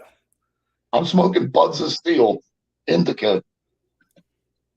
What's the what was your lunch today, man? Did you have a big pre pay-per-view night meal today? I have big meals, but not as big as they were. Less I'm spending $50 a day doing those lunches. You know what I'm saying? So yeah, right. I'll tell you what. Let me start winning again, and I have no problem. Hey, just put them on Twitter again, no problem. Because I love all the people that were following me, and people be waiting, anticipating for it to come out. I get it. So yeah. Like I said, once I got my YouTube page up running, I know Lou Betcha wants to go to a cheesesteak place and just have some cheesesteaks and maybe do a show or something from there, because we're local. So I'd like to do something like that. So the food aspect will be part that'll be coming back. Right now, I'm focusing on winning some money. You know what I'm saying? Right. Yeah, it looked like you could end world hunger on your desk most days. And so many people are on that over 235 or so many people are on that. I know. So speaking of no love saying, are you 250? Man, I'm 275 right now, about 276. Right. I got a meet on March 19th, and the weight class limit is 275.6. So I'm just teetering just underneath that. I'll make it exactly. All right, you're gonna make it because that'll be my birthday present because that's my birthday that day. So you're gonna make weight. Oh, March 19th. Nice. Good day. Awesome. Jenna's drinking some beer. All right. Cheers to you. I'm not a big beer drinker. I'll drink a beer here and there. I'll down a Modelo, a Corona with a lime. If I'm with some of my fancy IPA drinking friends, I'll just look and what's on the board. What's the highest percentage? What's the 9-10% ale you got? Right. Yeah, absolutely. So, yeah, that's the kind of stuff I used to drink. I used to drink a lot of German beers and a lot of dark beers when I was growing up. Like, well, 18, 25 and all that. Yeah. I used to drink that elephant malt liquor. That's a very high content as well. Yeah, that's the stuff I used to enjoy when I was, as a younger man. I haven't drank for a lot. It's not like I was an alcoholic or nothing, but listen, when I would drink, I would just drink so much. And I would feel like shit the next day as I got older. You know what I'm saying? So bullshit. Look, I've been just smoking the weed for the last 20 years and it's done me good. You know what I'm saying? So I'm going to stick with that. I do have the occasional, or maybe drink the occasional shot or two, like at the casino if I'm playing the slot machines. Girl comes by, hey, give me give me 2 shots or whatever you got on the train. Maybe I'll drink something like that. That's about it, though. Right. Yeah, I've calmed it down. Next time I'm on the stream, I'll have something to drink with me. But, I'm not going to have a fireball. I'm definitely going to have something a lot stronger, something like you got, Patrick. Yeah, as I've gotten into my closing in on 30 now, I've calmed down the drinking a little bit, and I just enjoy a nice little moderate amount of booze, something real classy, something nice. I think in my 30s, I will go crazy from time to time, Now, in my 30s, I was still getting fucking hammered, you know what I'm saying? So, and then I had kids, and that was everything had to change. So, yeah, I could still go to the bar, close the bar in my 30s and such like that. So I got no worries there. I'm not opposed to doing it, but what are Randy Brown bettors liking? Probably the big plus money. That's probably what they're liking. The what, plus 250, whatever they get on him. Yeah, I mean, I get it. Like he's rangy, but man, if Jack gets in close, Randy Brown got those long arms. It's not like he has a lot of power when he's at range anyway. So when you get him up close, he's gonna have hardly no power. And if you have nothing to fear, I see Jack just walking him down eventually, just getting that KO. Hopefully early. I call KO and a round 2 KO as well. So whenever you see those guys come into their hype, with 3 round 1 stoppages for Jack Della, now he's a minus 300. Right. When Randy Brown was just a minus 300 in his last fight as well. People are always trying to snipe that first spot where it's like, where can I derail this hype train and get some plus money? I don't know that this is the spot. I don't know. I feel the same way. Respect for Randy Brown. He's good at what he does.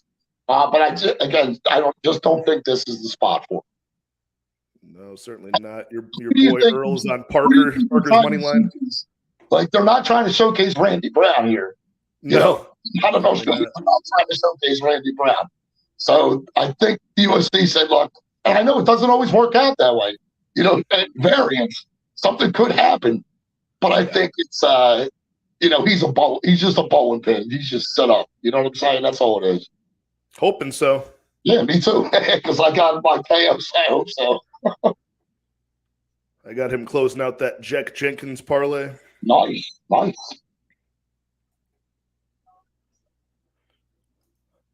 Yeah, so I got Porter on the money line there, and I think that's it. Or I think I have more parlay as well on the money line. That's point. I know I'll be rooting for Parker because unfortunately our missing guest tonight, Cody Blood Money, he's got that as one of his 5 bets for his pay-per-view card. Mr. Pay-per-View's got Parker Porter on the money line. I think like plus 120. Nice.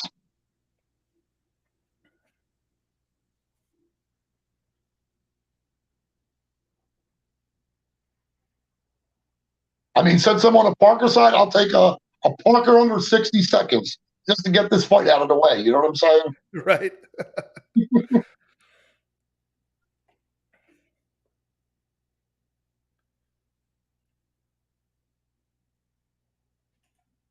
Hey, what's going on, Jack? This is going well for me so far. Loma and Jenkins so far, only Madalena and Islam to win, and my parlay cashes. I'm in the exact same boat as you, my friend. Exact same boat. I got Madalena matched up with Jenkins and Islam matched up with Loma, so going wild. Like I said, Mushroom, I've been trying to stop the parlays. I made most of my bankroll in my MMA betting career so far off of like the wild parlays, but me too. Man, Me I, too. got, I got turned off to those in 2022 quite a bit. I, I got turned off to those in 2022 quite a bit. Really? Yeah, I killed it with parlays in 2022. This year, Nice. not so much, but yeah, I killed it last year. So I'm going to continue. Things will step I up. mean, I did well in the first part of the year. Like I made so much on it in the first quarter, and then after like the Tom Aspinall injury, the Brian Ortega injury, those were starting to pile up. God, yeah, there are fights that cost me on parlays that I had, you know, a 2 or 3 grand night lined up, and all I had to do was, and just the variance in this fucking sport is fucking crazy. Like Yanni the Greek says in the Contender Series, we can't strategy jump now. He's lost 10 bets in a row. And he's like, well, we can't strategy jump now. Right, he's stuck to his guns. All right, here we go. Big boy swinging. Yeah, come on, do something.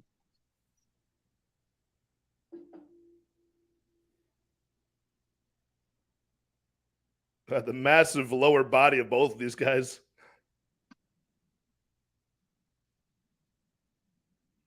I wonder at what point Tafa's going to throw that left high kick.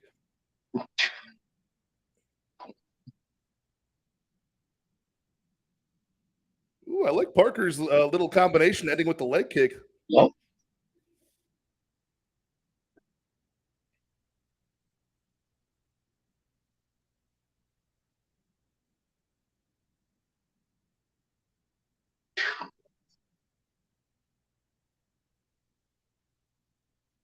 Oh my God, he got slept. He got slept. He got slept. Wow. Well, at least it got out of the way. I don't even care. I lost money on that. At least that fucking fight's out of the way. You called it, but the opposite way. You called it. Wow. You said the under 60. Wow. What was the time on that? Oh, I think you just said what happened. Wow. Well, yeah. Wow. What was the strike? Yeah, I don't know. It was a right cross, wasn't it? You see the end coming I up. think it was like a pull counter too.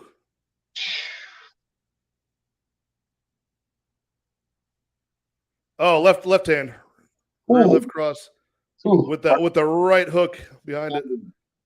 Oh my God.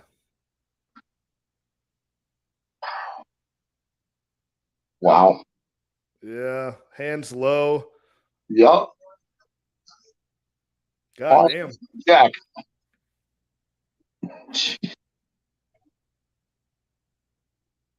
Man, I should have played that under.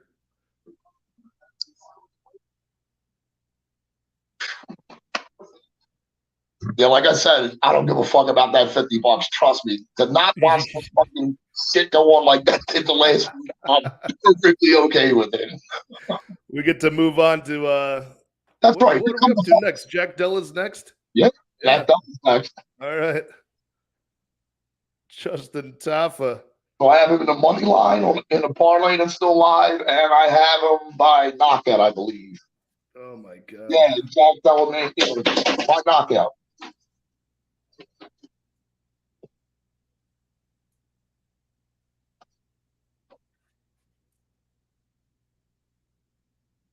Woo! That's look at him. Yeah, that guy definitely takes after his mentor, Mark Hunt, with the one hitter quitter, the walk off knockout, no follow up shots. He just stares at his victim laying on the canvas. Damn. LOL is right, Jenna. God damn. Oh, the boom. What's going on, Caleb? First live stream you've joined. Good to have you, my friend. This is a great night, historic night. A lot of fun fights so far, and what a knockout that was. 1 minute and 6 seconds. Yeah, so it did cash, right?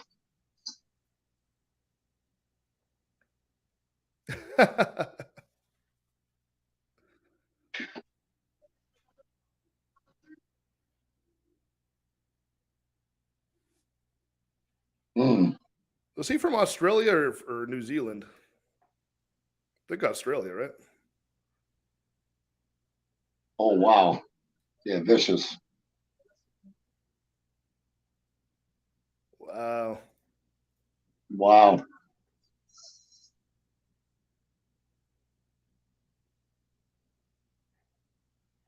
Yeah, I mean, Parker came out so aggressive in that. He was dropping the shoulder, keeping the hands low, and just bum rushing forward. Yeah, I mean, he literally just walked right into that one. That's still one of those unfortunate fights where it's like, okay, we know that all these guys have power, at the weight class. Right. But who have they really beaten? This doesn't really add much to Justin Tafa's resume at all. It doesn't. He beat Parker Porter. He's up by Vandera not too long. I mean, like, yeah, he beat Vandera, and I mean, no, he lost to Vandera. I'm sorry, he lost to Vandera. Vandera, right? Vandera pieced him up. That's a bad look there. I mean, you're gonna walk in knockout on fucking Parker Porter, like you said. Yeah, his resume. I think again, his resume goes down, and his stock in my eyes. Yeah, I want to stay away from him as well. It's only Parker Porter. I don't see him maybe doing it against too many other people. So. But yeah, whoever got that bet, that's a good bet. I guess first round knockout. If anybody played that, I guess that was probably the way to go. Because I would have thought maybe if it got extended, maybe Parker could do a little bit more and maybe win, 2 rounds out of 3. So yeah, that's a good bet, I guess. Caleb joining us from the UK, 4 a.m. Top of the morning to you, Caleb. What's up? Definitely worth it. Yeah, absolutely. Thanks. Yeah, you forget until these cards change times how lucky we are that they usually prefer our time zone. Yeah, you're right. Absolutely. Because what did it start? These fights started like 7 a.m. over there. Like the early prelims were like 7 a.m. or something, right? Yep, they kicked it off at 7 for Tukugov. Amazing. Yeah. Sometimes I would prefer it to be later because, you have to sacrifice all of your social plans have to go out the window on a Saturday night. But well, I'm committed to this on it. This is what I do on a Saturday night. I'm in front of my television watching this every Saturday night. So yeah, I absolutely love it. There's only a couple that I miss, or I'll luckily I can get on the phone, so I'll just take it to dinner with me or whatever and do with my girlfriend. But she usually understands that Saturday night, if it's a big fight, like we're gonna have to be perched in front of the TV or at least go to a bar that's got it on. How about that? Yep, absolutely. Yeah, my girl's pretty cool with that. I put her through watching a lot of sports, and she hates a lot of sports, but she actually really doesn't have a problem watching this stuff. And she can sit there and be like, "Oh yeah, he won that round," things like that. Right. She's observant and everything. So that's pretty cool. I'm glad that she agrees with it because this is what I do, so it doesn't cause any friction at all. Yeah, Jenna's the same as us. That Saturday nights are booked. Yeah, my girlfriend's a huge sports fan, but football, basketball. Oh wow! Everything like that. Her family's obsessed with all Chicago teams, even hockey. But I don't know the rules to any of those sports. So they'll take me to games, and I got to ask her, what's even happening, even in football. So right. That's right. Like you said, it's just all about MMA. Yeah, that's great though. What's going on? One of my good supporting subscribers here, Payman. What's going on in the Netherlands? What's up, Payman? 505. Being an MMA fan sucks here. Yeah. You got to set the alarm or either stay up do you stay up all night long or do you set the alarm and get up early, Payman?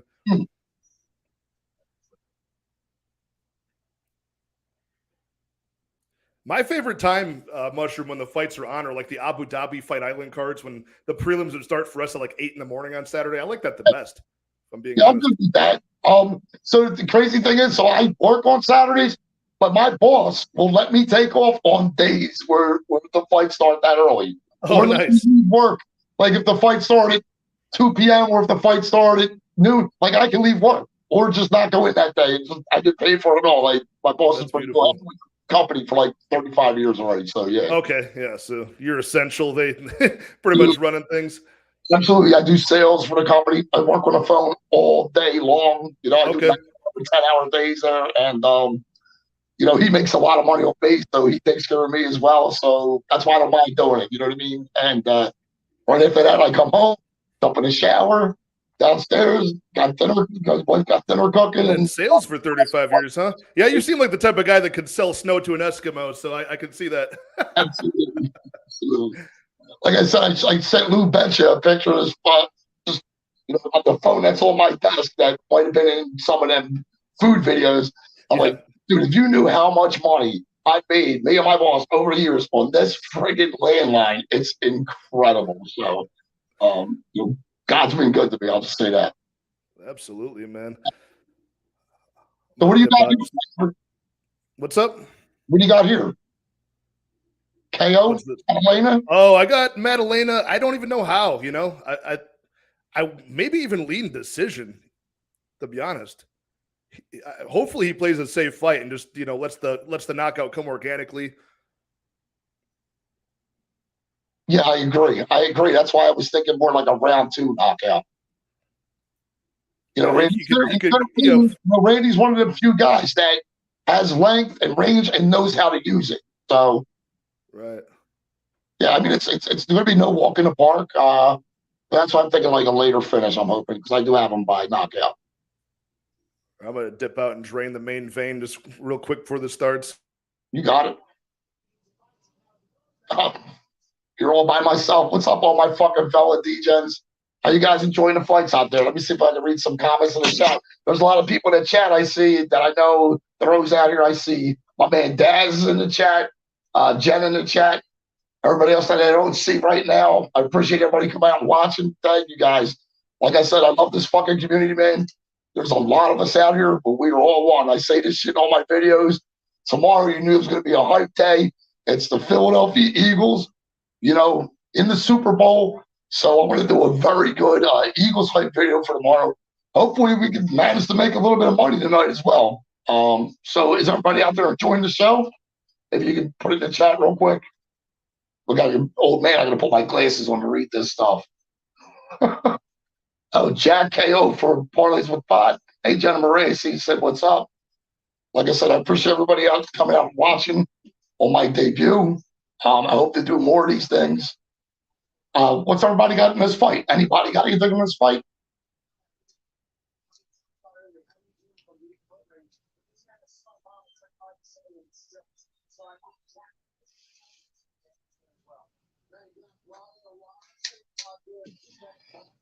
Like I said, as far as this fight goes, I don't think that the UFC is, here to promote Randy Brown. I think they got their boy Jack. I think they like him.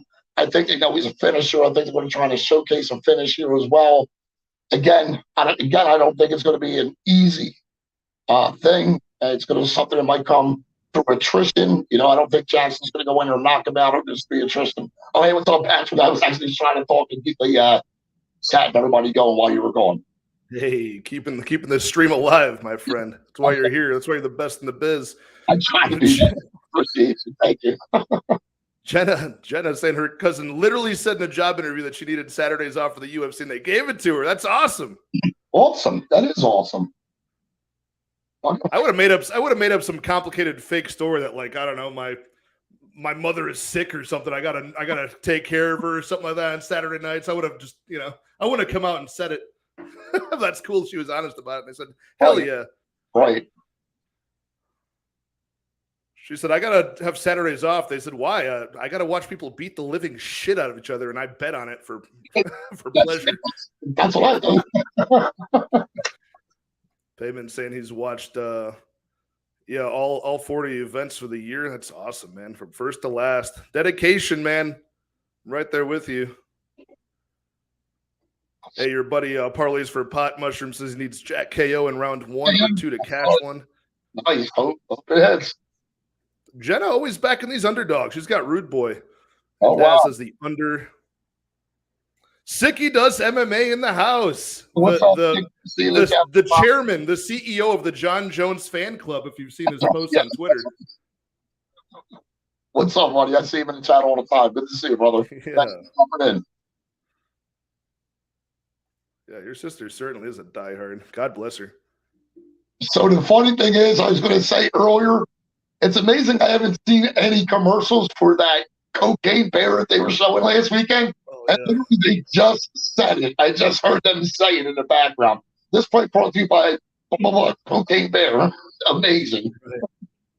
Yeah, my buddy Richie. Shout out to my guy Richie. He's somebody I've watched the fights with for decades too. He wants to see that badly. Is that out yet, or is that coming out soon? Well, yeah, I don't know if it's in theaters or not, but I know they were last weekend. Every commercial break, they at least showed that at least one time in every commercial break.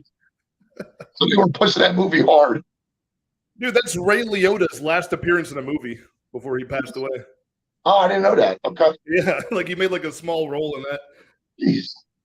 Probably not knowing that his legacy was going to end with that movie. Henry Hill being a cocaine bear. Jesus. Well, it looks like his career died before he did, I guess. So I guess that's not bad. Yeah.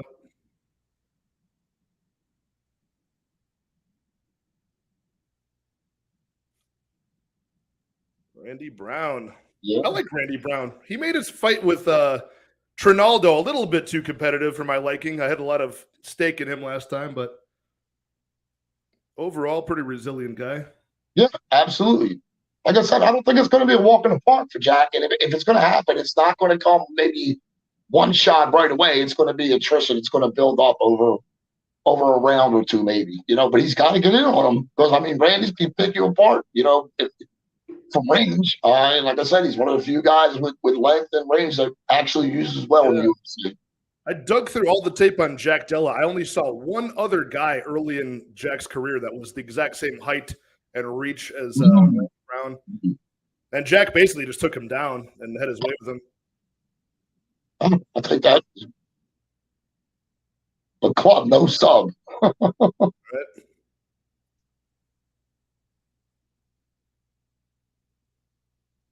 Oh, here we go. He's hype, man. He's hype. I'm hype. I'm hype as well. Yeah, Randy Brown took his pre-workout, man. He is caffeinated, ready to go.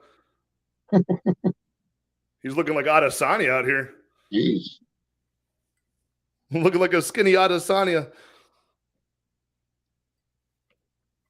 There you go. They just mentioned it again. Yep.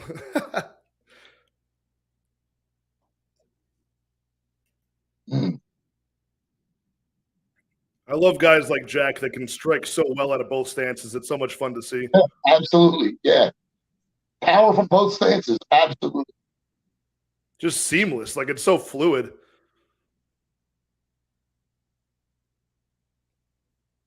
Yeah, you're getting in on him right. It's going to be tricky. Yeah, Randy's got a good plan set so far. Just really keeping his range. Slapped him. Stockton slapped him. Oh, yeah.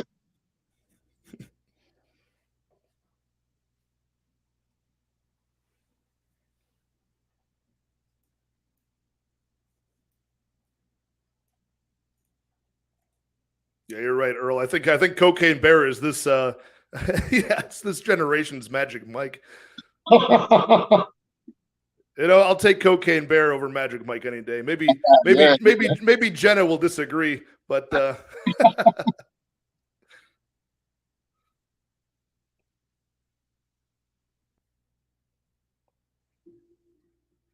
Ooh, that front kick kind of got through. Hey, man. There's always the scary part of the fight with a guy like Jack where it's like, how long is he going to data collect? How long is he going to try to find his range? Like you never know. Is he struggling to find his range or is he waiting? Oh my God. Never mind. He hit him. Oh, he sparked him. Oh no. No. Oh no. Oh no. That was no. Well, he did it. I'm good with that. Damn. Fucking sub. You said, all right. You said club, no sub. Right. That's why I wanted club, no sub. He clubbed him and then he fucking subbed him. Oh my God. Right when I was saying too, I was nervous. I'm like, is he struggling to find his range or is he just waiting for the right moment? Right. Then he got hit. Right. Like you said, but you did say it first. It's like he was downloading some data, and sometimes you don't want it to take too long, and it did take him long because he downloaded that data. He found his way in and did what he had to do. Let's see here. Big right hook right on the side of the jaw underneath the ear. Yep. Oh my God. He felt like Johnny Walker would have fallen after he gets hit. Ooh, yeah. He looked like he had springs in his legs. Oh my God. Right. What the fuck? I was look at that. I was like, what the fuck just happened? Oh my God. Jesus. Oof. Jack is the real deal, man. He's the real deal. Yeah, I see. He does both too. Earl, good hit, my friend. Mushroom Jr., good hit. Oh, nice. You made some money. Good, man. Good to hear, brother. Damn, that's You're right, that means something. He only has one other sub, right? Of course. Yeah, it's so cool when these guys they steam through guys like Pete Rodriguez, Ramazan Ameev, and then as the competition ramps up, they still get the round one finish. God damn.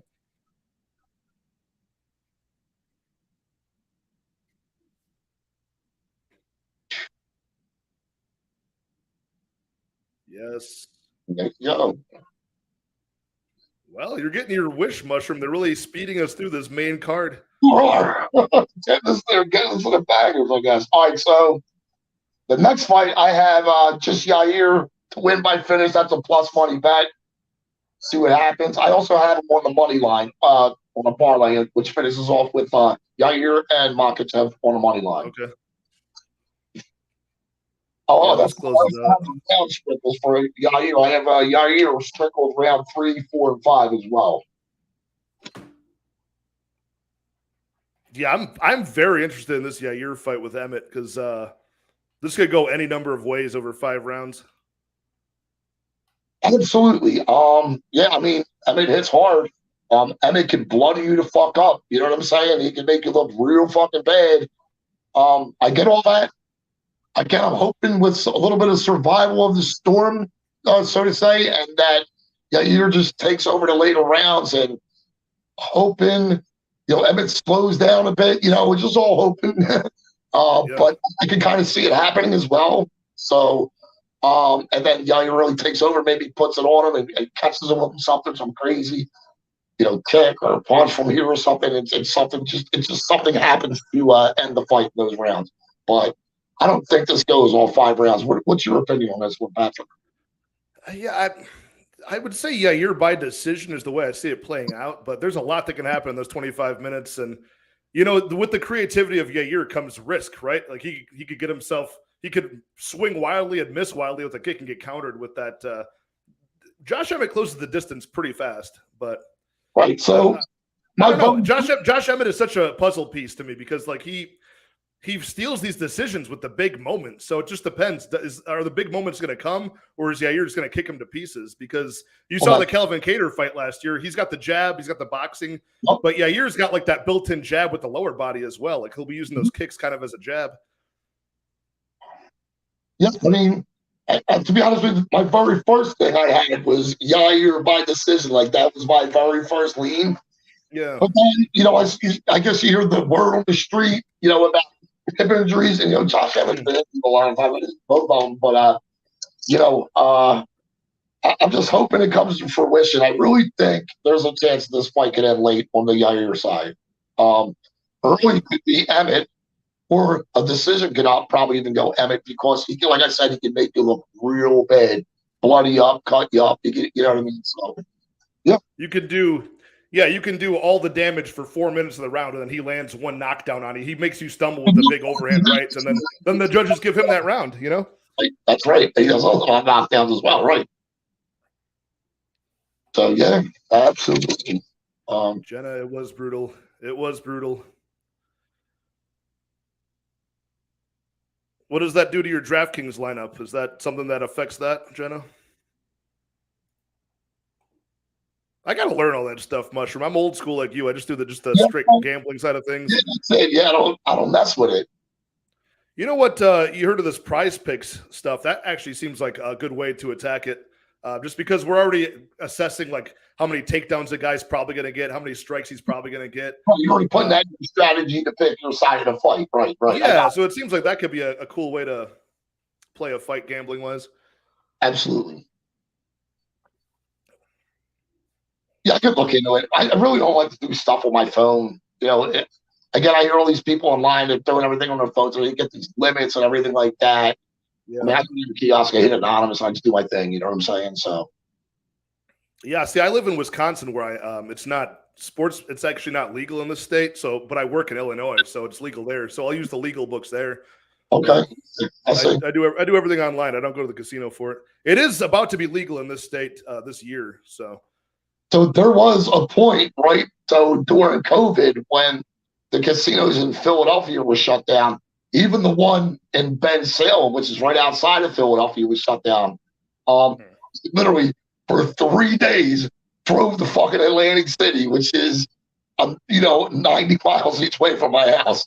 3 days after work, I drove down to put bets in for regular sports, and then one was a UFC event as well. Yeah. It was crazy. And it's like me. And I put in my Twitter profile, degenerate gambler. I'm not fucking around. It's the truth. Exactly. Oh, Sicky's loving this John Jones promo they're putting together. Oh yeah, he is. He might zero gains. See if he was in it. Oh yeah, I didn't see him. All right.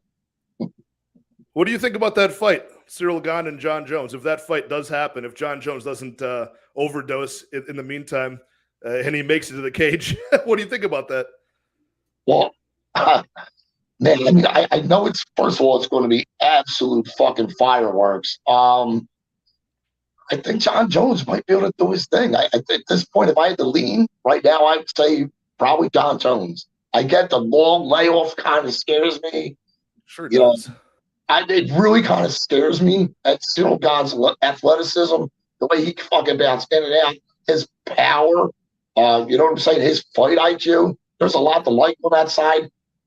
I don't think John Jones, however, is going to come back ill-prepared. I don't think he's going to come back to the point where he's not going to be prepared for any opponent. I'm sure he's been doing a lot of tape study on him. I'm sure by now, if they're not, when they fight, I mean, he's going to do a lot of tape study. I'm sure he's working. He's been waiting to fight. So I think he's going to come prepared. And I think things might be able to go his way. Obviously, very early lean. It's the first time I even thought about it. But that's what I would lean right now. What are your thoughts?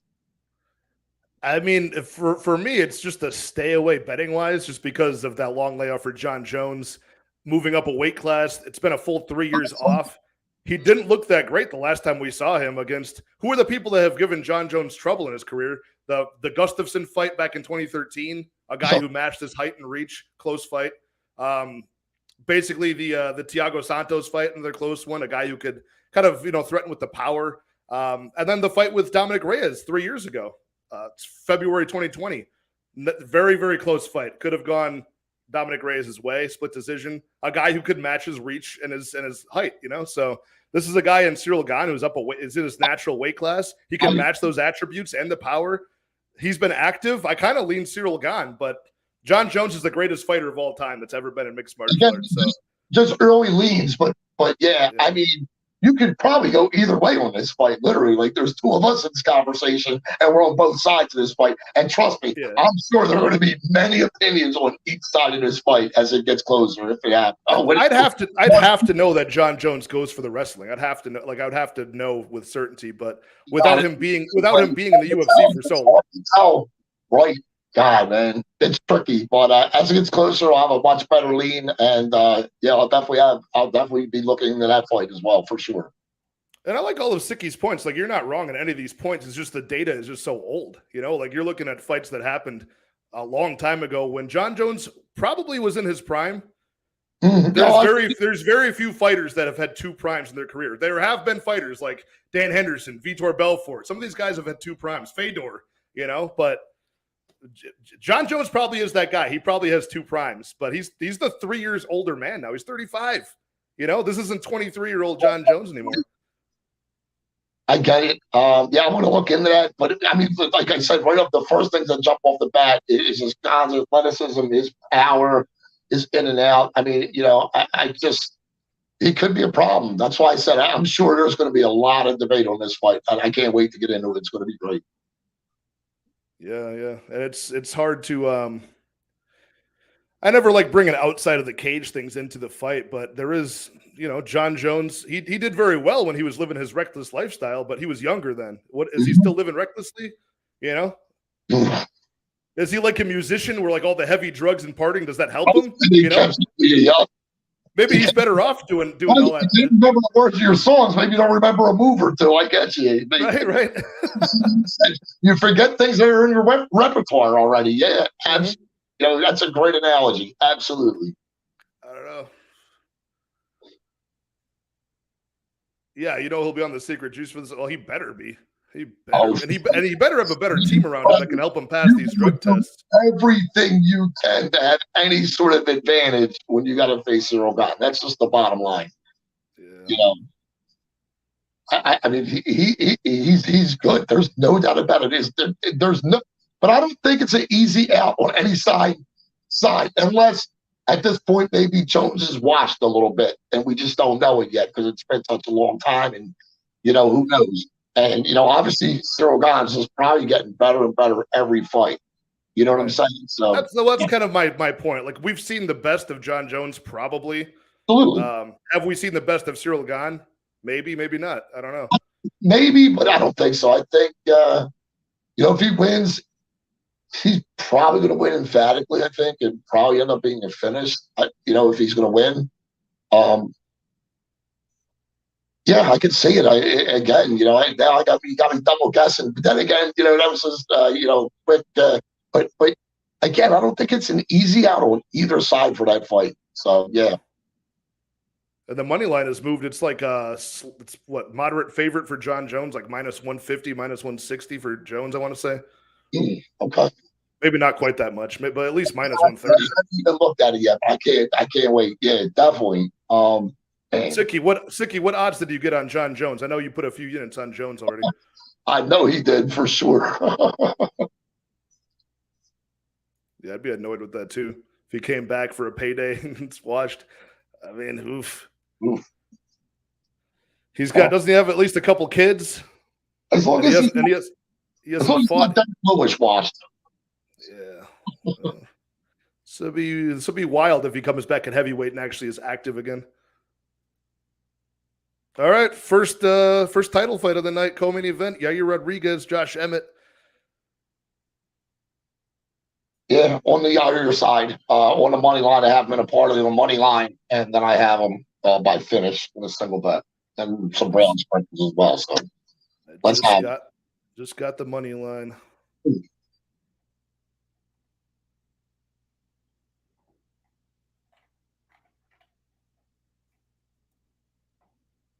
Yeah, one of my buddies was asking me, he says, why is this even an interim title fight? What's the point of it? And I assume it's just a good way to sometimes they do that when the champion goes up and does the super fight with another weight class. They'll be nice to these guys and, because now if Josh Emmett or Yair fights, they'll get pay-per-view points. They'll get like a champion purse as well. Man. It's kind of their reward and it solidifies their place in the division. And it just sells more pay-per-views. That's like money. So it's about the movie, huh? Yeah. Absolutely, yep. But it's a nice way for them to be like, okay, we know that the champion's taking a vacation here doing his own thing. We'll give you guys at least a belt to hold in the meantime.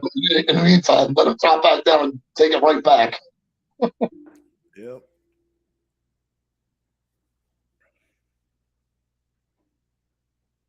Does Josh Emmett look any better than he did on the scales? I haven't seen his face yet.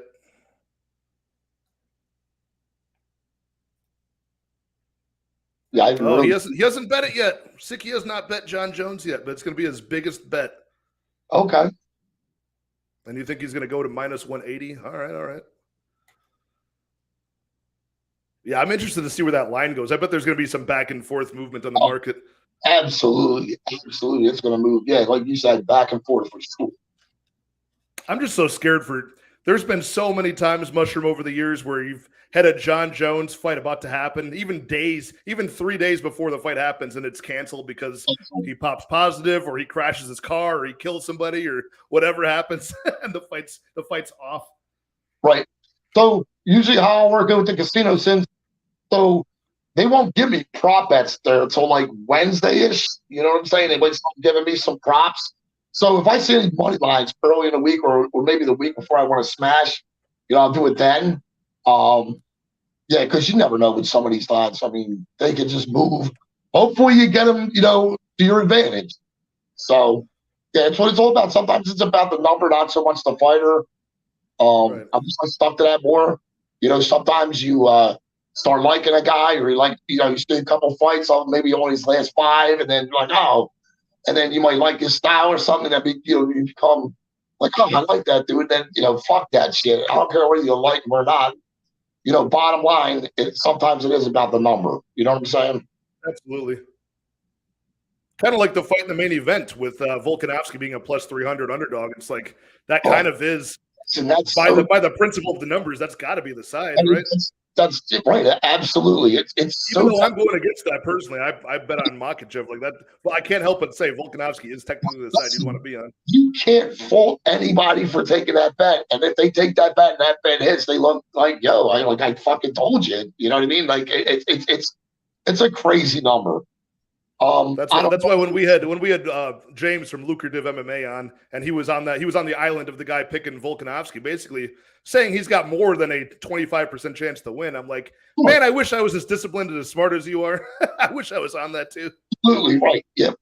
And that's what he's doing. He's obviously got an attachment to Volk. But another thing is he's playing that number. Listen, I don't know that the super easy walk in the park. That's why I got, if Makhachev's going to do it, I think it's going to come late. That's why I got 3, 4, and 5 sprinkled as well. I do think he finishes Volk at some point. But man, pound for pound, the best fucking fighters in the world, and at 145, nobody's fucking beat Volk. You know what I'm saying? So, again, not an easy fight. And how much trouble has Makhachev really been in? How many times has he really been tested? How many times has he been struck multiple times, or maybe pressured so much, or it's no really. He just slipped up one time in his fight against Martins. He got knocked out once. Right. So yeah, I mean, I could see why anybody would take that number for Volkanovski. I just, again, just watch Makhachev, and I just see like a different fucking animal. You know what I'm saying? So he is. I think he's different than anybody in Volkanovski's face. But on the other hand, I think Volkanovski's different from anybody else in Makhachev's face as well. I mean, he's such a threat on the feet. I get Makhachev's good. He's got really good striking, but is he going to knock Volk out? He could. I got him by inside the distance instead of just by sub, because it could happen. I figure if he knocks him out, it's probably more he flats him out on the ground and just pounds the fuck out of him until the ref stops. Right. I agree. He's trying to get his neck, and he just doesn't get his neck up, and then the ref just stops the fight. So that's what I'm looking for. Sicky begging that Volkanovski wins. Yeah, Sicky does not like those Dagestanis very much. He thinks they're very boring. I mean, I agree with you personality-wise a little bit, but man, I like the dominance. I like the mystique of a dominant fighter, no matter who it is. It could be Volkanovski even.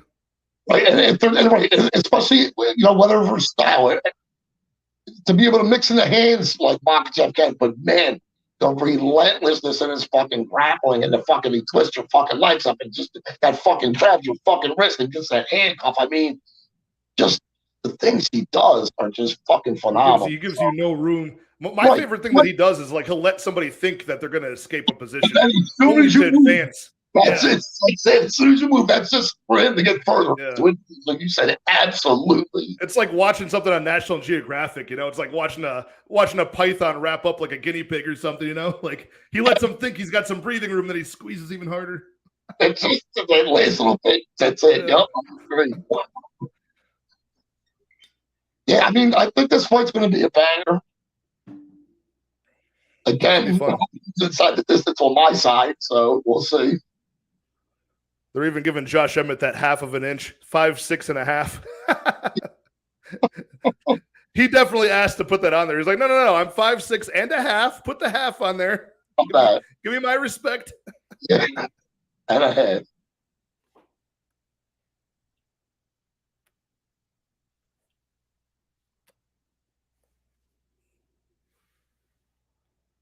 I think that Mushroom got too excited. He kicked the cord out of the wall. Yeah, you're right, Sicky. You look dead on the scale. Looks a little bit better now. His cheeks filled back out.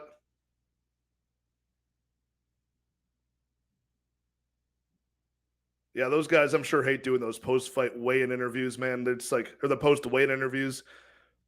They're just begging for a glass of water, but they're forced to grab the microphone and try to talk shit awkwardly.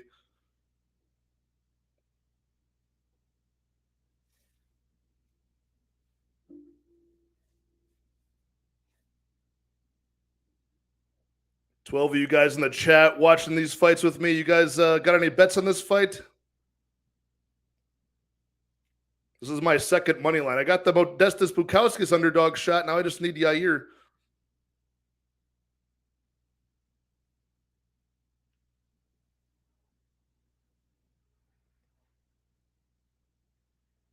I think Mushroom's manly East Coast accent just like boomed so loudly it knocked his internet out. What are the chances that happened?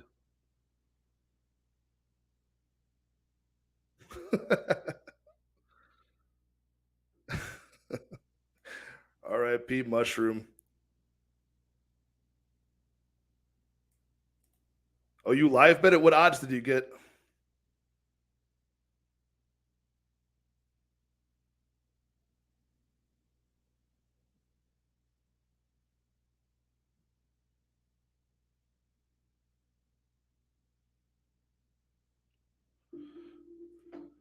Yeah, this is a firefight, Jenna. Let's get this going now. Both guys look really excited to get out here.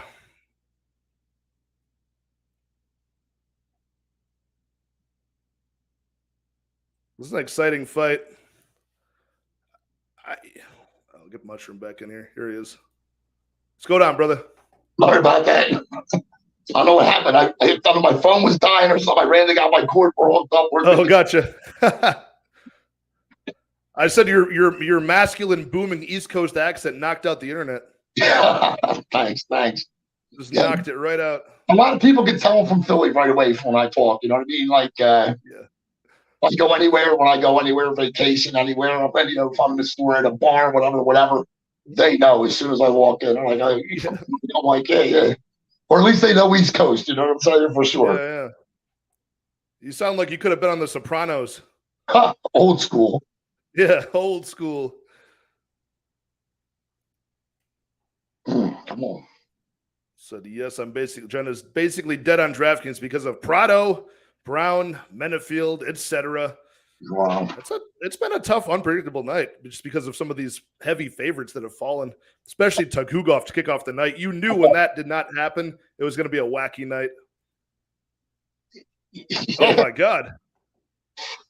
Come on, man. Nasty body kick. Yeah, let's just do that shit later, dude. I need 4 or 5. I'll take the, I order finish. The size difference looks big. The stance switching from Yair looks crisp. Yep.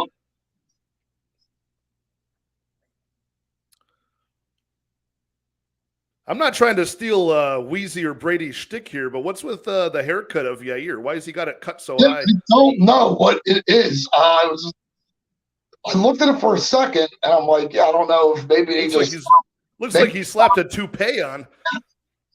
Maybe he was going to miss weight by a half a pound, and he cut a half. Right. He's got the Loma Luke Boonme haircut. Yeah, there you go. Well, maybe he'll get the sub 3 or 4 or 5. I'll go with that. Right. All things considered, he's looking very accurate. Yeah, absolutely. You can see Josh Emmett trying to corner him, though. Oh, it's working. Yep. And he hits hard. I got it. Fuck that. It's that left body kick, and then he comes down with that hand as well. That is nasty.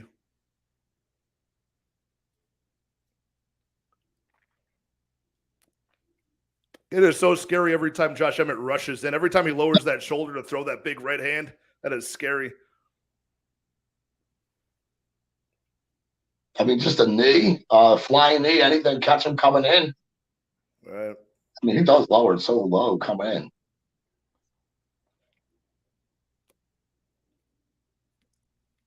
And we still have the big looming question, like, is Josh Emmett actually going to switch up the game if it goes poorly on the feet? Will he wrestle? Will he finally? And it's crazy because it's not like he doesn't have it. He has it in his back pocket. Right. He can fucking use it. He just fucking refuses to, man. I don't get it. Well, Like, he's been rewarded so far in his career by not wrestling, right? So there's no reason for him. I get it. And then I guess these kind of guys just fall over their hands, and then fortunately for him, he's been able to keep doing well with his hands. But there is always that to fall back on, man. Well, he's on top position now. Yep. Right, whether he wants to be or not. Yeah.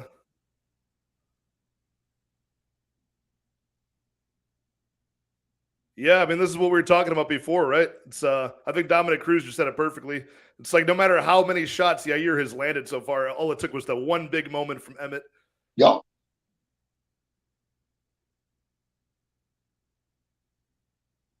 Oh, that was a nasty elbow. I wonder if that's going to cut him. That was a glancing elbow. Yep.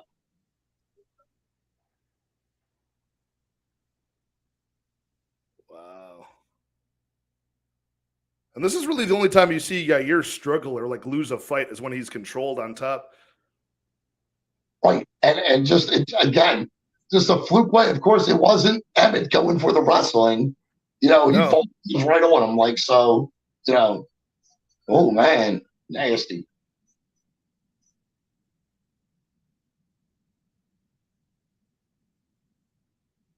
Well, does Josh Emmett look injured to you? No. Word on the street, I guess, is sometimes the word on the street isn't always accurate, huh? Right. Maybe he is, and that's why he's starting so fast. I don't know. You go with that. Yeah. Any theory that'll get my pet to cash, I'm good with. Mm-hmm. Yeah, that's obviously that's his round. Yeah, Yair did so much good work from minutes 0 through 3. Yup. And just the more impactful shots. I'm surprised he's not super cut off from those elbows, like you said, especially that one that was glancing. Like, it's amazing he's not damaged more than that.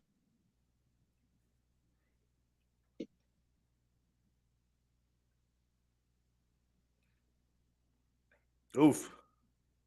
Mhm. Oh yeah, he got frozen. I he buckled a second. Boy, he even blocked that punch. He was still in that frozen moment. Yeah. There you go. Well, if they're showing it, hopefully his corner sees that and says, "Yo, you see that? Do that shit again." Yeah, I mean, it definitely buckled him a little bit. Boy, you see the big on his pale skin. You can see that giant shit. Yup. Jeez.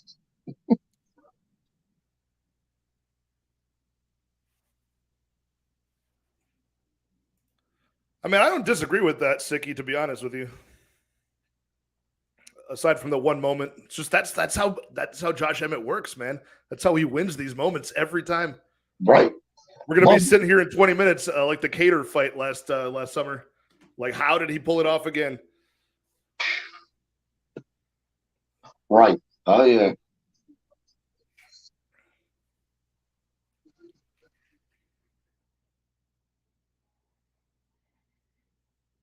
Oh my god. He got the worst. Yeah, you got the worst end of that.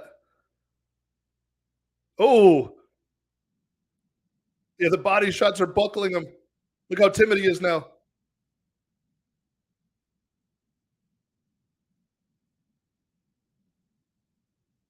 Oh my god.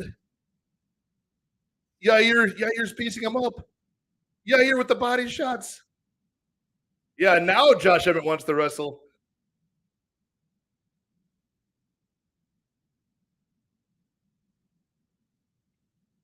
What was Yair talking about? He was talking to Jason Herzog like something was wrong.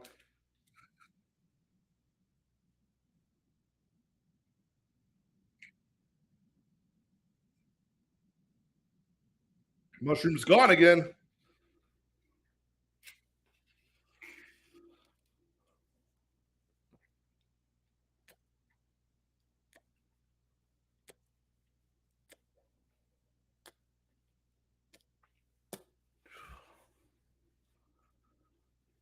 Oh my god.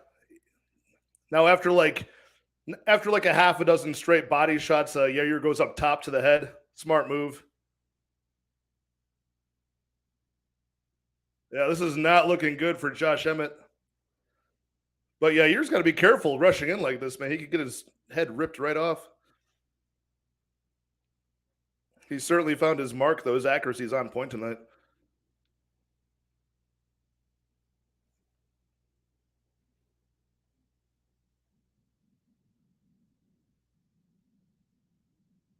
Oh, nice question mark kick. And I love that from Yair. Whenever he lands that kick, he'll come down with a punch on the exact same side. This is nice work from Yair. Still a scary fight, man. I do not feel safe with this Yair bet at all. Mushroom in the chat. What's going on, Mushroom? Not sure. Give me a second. Hey, no worries. Don't you love how Mushroom's always typing in all caps? I got to ask him about that. Man's always yelling. His caps lock is permanently on. Oh, my God. Oh, that's so unfortunate, though. They ended up in bottom after that nice knee. Oh, that's so stupid.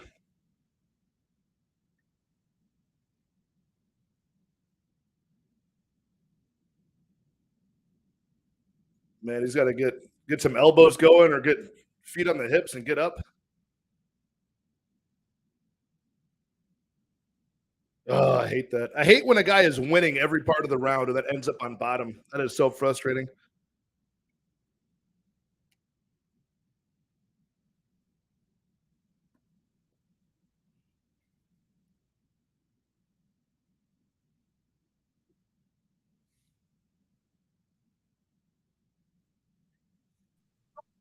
And he's back. I don't know what happened. Listen, you see that sequence though, where Yair went for he landed a jumping knee and ended up on bottom? Right? Yeah. As I was trying to the phone, I'm looking up. Trying to lock up a triangle. No. You get it for my one bet. He tapped. All right, that's good. That's good for my parlay. That's good for my finish prop. Nice. Let's go. Could have waited a fucking round. Could have waited a round here. Didn't wait around though. Did you have the under 4.5 though at all? So that one hit $50 for 167 so far on that. Okay. We got a new interim featherweight champion, Yair Rodriguez. My God. Yep, absolutely. And then he put on a clinic. I thought it was going to happen later. I really did. And then I thought, with Emmett being on top there, I thought he was going to, pretty much ride out this round. Yeah, Yair was. Thank God, I thought I had it. And that body work, his body work was sick. For real. Beautiful. Absolutely. Man, wow. Yair could not miss, man. Like, this frustrated me, though, him falling down, but ended up working out.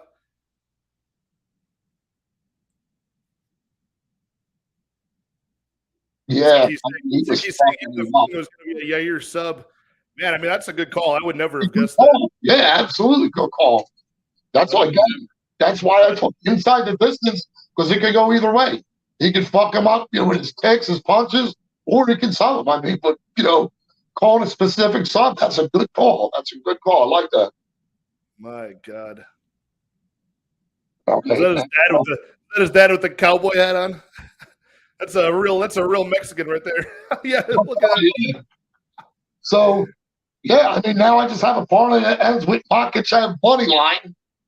Same here, brother. And I have Makhachev by finish, and then 3, 4, 5 sprinkled on this one as well. God damn! Thank God, I was worried about that one. Yep.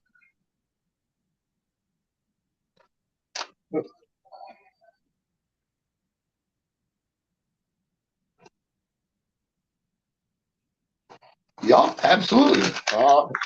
Them sprinkles, that 3, 4, 5 sprinkles I had, I structured them to each hit for 500 if they would have hit. So it would have been nice to wait that little fucking bit of a round. That's it. Yeah. I'd have taken that.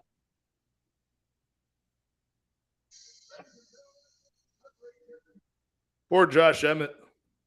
Yeah.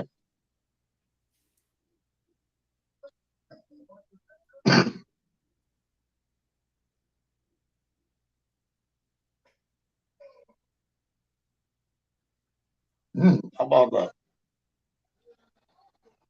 Yeah, he put it on him. He really did. Wow. It's that early body work, and I know you know your corner has to realize that. So that's got to be game plan next time. Whoever your opponent is, early body work.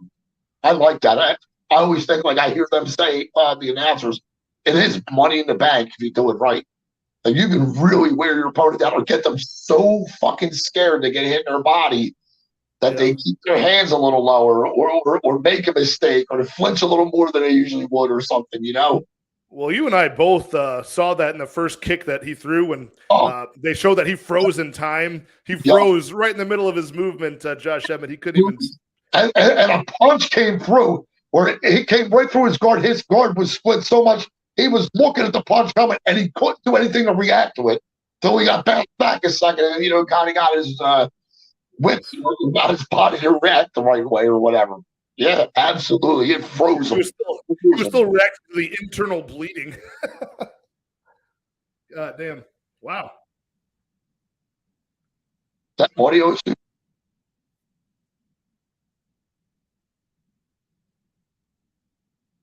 Yeah, you're coming all the way from the Ultimate Fighter all the way up to interim champion. Good for him.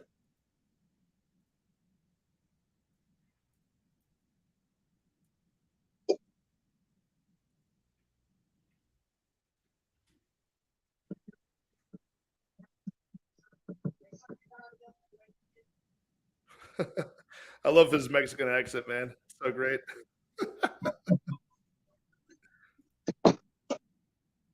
I don't know why I'm laughing at that. It's just funny.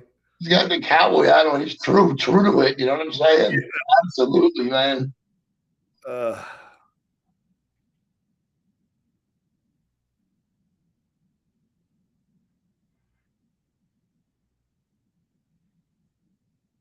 Nice.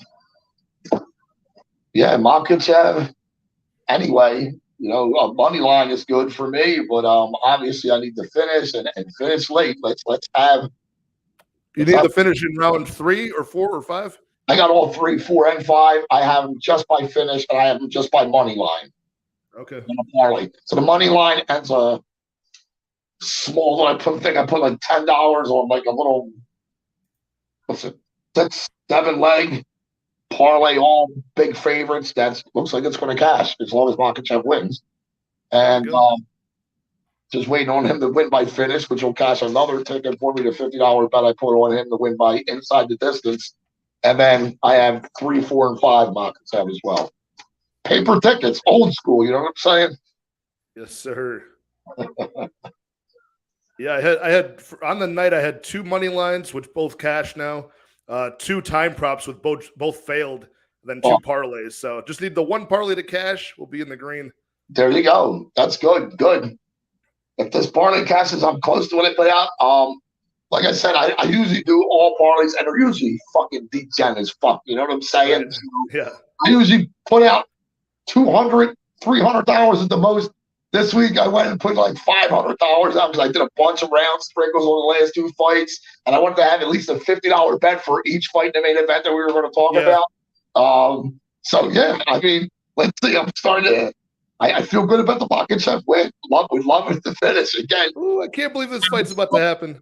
Yeah, let's have it. I mean, because that's good for both of us. Let's just have him win the fight first of all. Then we both get that parlay. I'm good with that. Let's have him win by finish. Then we win with money even faster. Let's put that not as fast. That it happens 3, 4, and 5, so I can come up on that round sprinkle as well. Yeah, I hope so, man. I kind of have a feeling they're going to be very patient in round 1 and maybe even round 2. I think so. I think they each know what is standing across from them. I really nobody wants to fuck up first. That's right. Yep. I mean, there is a lot of pressure on Islam too. You know what I'm saying? There's his first title defense. Yeah. Imagine your first title defense is against another champion. Right. There you go. And a guy who literally is probably one of the best athletes on the fucking planet. So, you know what I'm saying? Right. A guy who's got the only guy that's got a better record than him in the UFC. Right. There you go. As well. Here we go. But it's the most compelling matchup because it's the guy who hits he dominates the striking better than anybody against the guy who never gets hit. You know? Right. Well, that's got to hold up. They even got that. They got 6.97 significant strikes per minute over a huge sample size for Volkanovski. And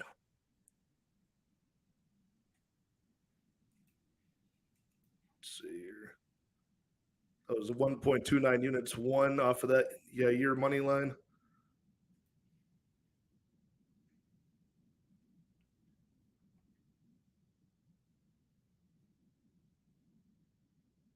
Yeah, basically my night will be profit or bust off of this Islam fight. It won't be a big swing either way, It'll just be a solid profit by units or maybe like a half a unit of profit lost. Not too bad. Not disappointed. Listen, I wouldn't even mind just getting my money back at some point. You know what I'm saying? I'm good with that. Always hate to be in the negative. It happens sometimes. Look, it's called gambling. It ain't called guaranteeing. That's for damn sure. Again, as you can see, there's so much fucking variance in this sport. And so many people that, everybody has their each opinion of what's going to go. And obviously, some of it's going to hit. Some of them people are going to be right. But there's just so much that you just can't account for. Like, really, who the fuck really thought that Benefield Crew fight was going to go to fuck? Like, who thought that was going to decision? Really? I'm sure it's 1 or 2, 3 people out there might have called that for some reason. It happens. Well, sometimes the unders get so out of control, like juiced, that you're forced to look at, okay, how can this possibly go over? And can I triple my money if it does? Right. Or if you're going to play that under and it's so juiced, you have to throw it in a parlay with a bunch of other juiced bullshit. That, again, with the variance of the sport, juice or no juice, anything can fucking happen, as you can see. You know what I mean? Right. But yeah, this is going to be a banger. It's going to be a good fight. But I absolutely agree that I don't think that anybody wants to go out and fuck up first. So I think it's going to start slow. I kind of like that. I'm kind of hoping it goes that way as well. Now, if you're on the Makhachev side, right, how many takedowns do you think it takes before he would finish Volk on the ground? One or two. Yeah. 2 maybe. Right. I'm in the same 2 at the most, I'm thinking. I don't think there'll be a third. Takedowns. I don't know. Takedown attempts, maybe a few. A takedown, actual takedown. Like, how many actual takedowns will it take for him to finish him? Do you think the first time he takes him down, or I'm agreeing with you for the first or second time, I think he gets him down. I think that's it. Yeah, I don't think it'll take very long. But I think if he gets the takedown, it might just ride out to the end of the round, And obviously, you're not going to get up. I don't think Volk has much for him off his back, to be honest with you. And to get up there, to try to get up from this dude when he twists your legs and just the things he does. He's just nasty with it, man. With the forearms, the forearm on the neck. He disrupts your breathing. He's grinding his shoulder all over you. Always doing something when he's on the ground with you. Yeah, he's just a nuisance. It'd be a nightmare to be underneath this guy. He reminds me of Mark Kerr. You know who Mark Kerr is? Who is? Mark Kerr was one of the original wrestlers in the UFC, in the 90s. He's a guy they used to call him the specimen. Mark Kerr was this jacked guy, clearly roided out to the gills. He won UFC 14 and 15, and then he went to Pride and was a menace there too. But he would submit guys, he put his chin in a guy's eye at one point and submitted him that way. Wow, what a submission! Holy shit! Yeah, so he's I feel like there's a lot of that in Islam Makhachev and Khabib even too, where they fuck with you with their head. They put their head right in your chest and your neck. You can't really think to even position. Right. Always just doing something, or like you said, or cutting off your breathing. And again, we're just giving you that little bit of wiggle room to think you get out, and then that's just what they were waiting for you to do. You know what I'm saying? So yeah, you called it well, I think. Very well for this fight. The cardio is interesting here too, though, because you got 2 guys with elite cardio in Islam and Volk, but Volk probably has way better cardio if he strikes for 25 minutes, and Islam's got better cardio if they're grappling for 25 minutes. Yeah, I think that's the way it works. Absolutely. Volk on the feet all day. He can do it for 5 straight rounds. Fucking piece.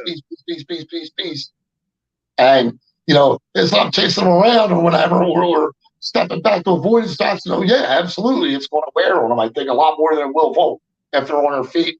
And again, on the ground, yeah, absolutely. Volk's going to listen. He's going to be fighting for his life to try to get off the ground.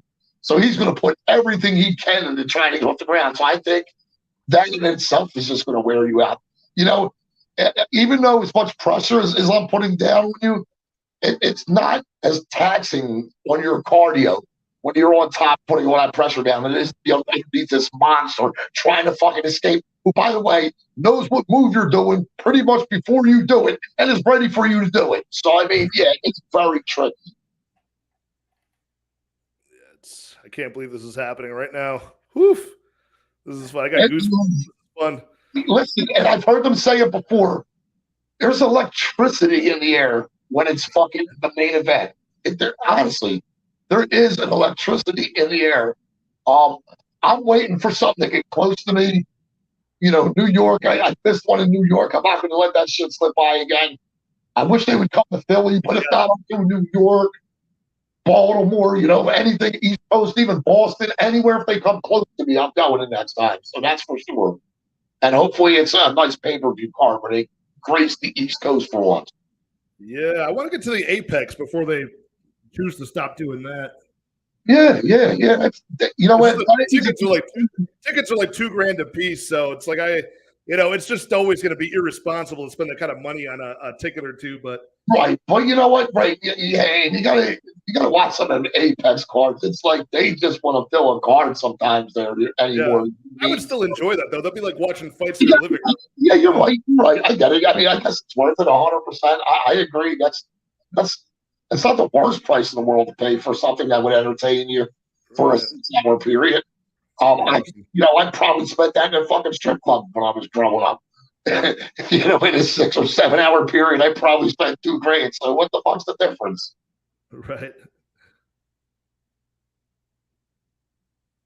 Woo.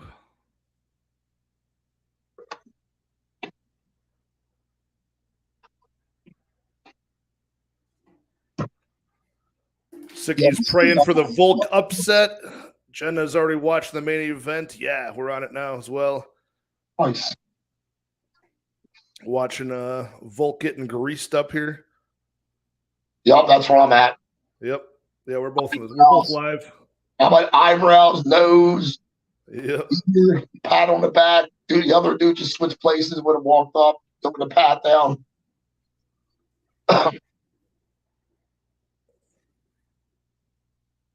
All right. Wow, man.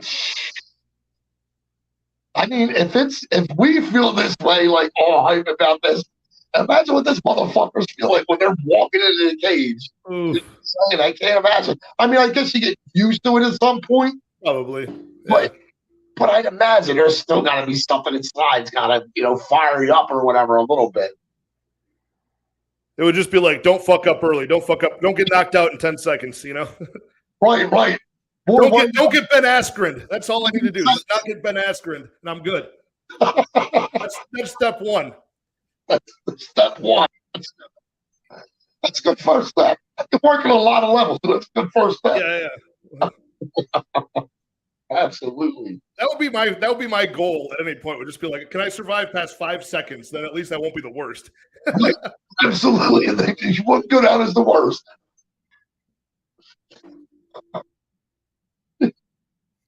Good. The minds of these guys, man. Like I've had friends that have been amateur and pro fighters. My boy Gerald Mearshart is actually from my city, so I know him, and we got mutual friends. And I used to watch the fights with him here and there. We go to the bar and watch them when he first got in the UFC. And these guys, man, their mind is different when they're fighters. Like they have no doubt in their mind that they're gonna destroy their opponent. And the funny part is that doesn't go away when they retire either. I've got buddies who are like 40s, 50s, that used to pro fight, and they're like, they watch this shit, and they're like, I can still kick these guys' asses, I can get back in there. They just don't go away, right? It never goes away. Yeah, so I got a buddy of mine that at my job who his son's about 16 years old. Has been doing this stuff for like 3-4 years. He's over at the Gracie gym now over in Philly too. So Oh, let's see if he was. Maybe I'll talk to him next time he with me. I'll give him a plug, on one of my shows or something like that. Like, Yeah, absolutely. But yeah, absolutely. So I'd love to do it. I told him, shit, take me there. Let me go and I can go see some of these UFC dudes. He says he sees dudes over there all the time when he's there. So because he takes us to a lot of matches.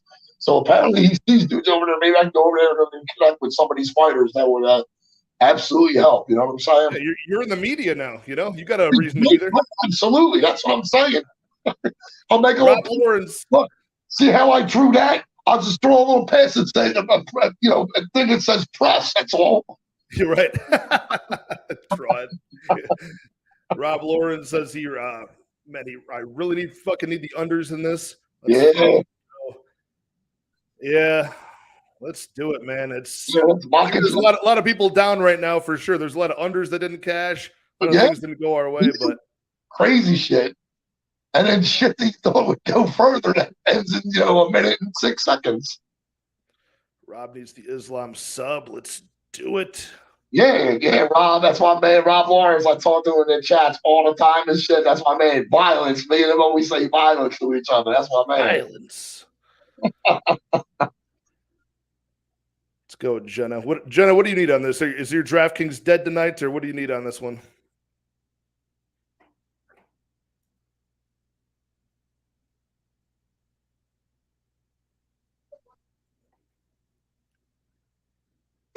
This is the longest finish streak in UFC 5. Is that really the most active finish streak right now?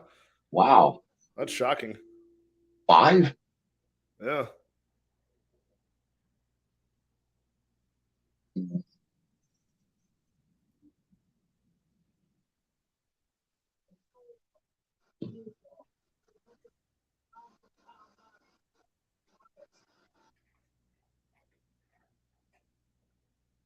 Oh, man. I guess that is true, huh? I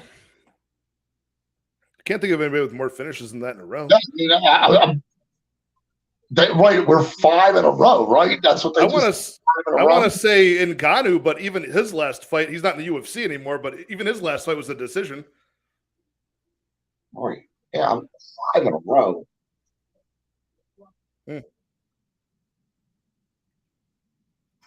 Yeah, Islam without Habib in his corner. Oof.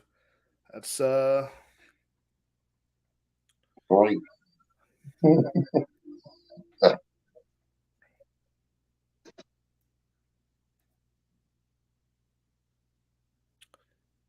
Yeah, man. Daz Files has got this on point. This is the question we all have, man. Is Volk's hands going to cause some distress? Will he make Islam make a mistake? We'll find out, man. Yeah, we'll find. That's exciting. That's my man Daz too, man. I talk to him, I DM him a lot, man. Yeah. Daz is the man. He's in the community. He's in everybody's chat. Even when he's banned, he's still in the chat. He's still listening. So he's a good dude out there. I appreciate all his help and everything that he gives me, man. Thanks, Daz. Yeah, I used to see Daz. Even when I just watched content without making it myself, I'd see Daz in the chats. And as soon as Daz started watching my videos, I said, I've made it a little bit. I've made it. Right. Daz told me he'll be my fan when I go on YouTube page. He's going to subscribe. I'm like, dude, this is fucking crazy. This is awesome. Love it. He needs to start round 3. A lot of people look at these overs. As long as it's Makhachev by finish, it happens 3, 4, 5. I'll just make my fucking night. Get my money back, and I'll have these other things will hit as well. So that'll be pretty decent.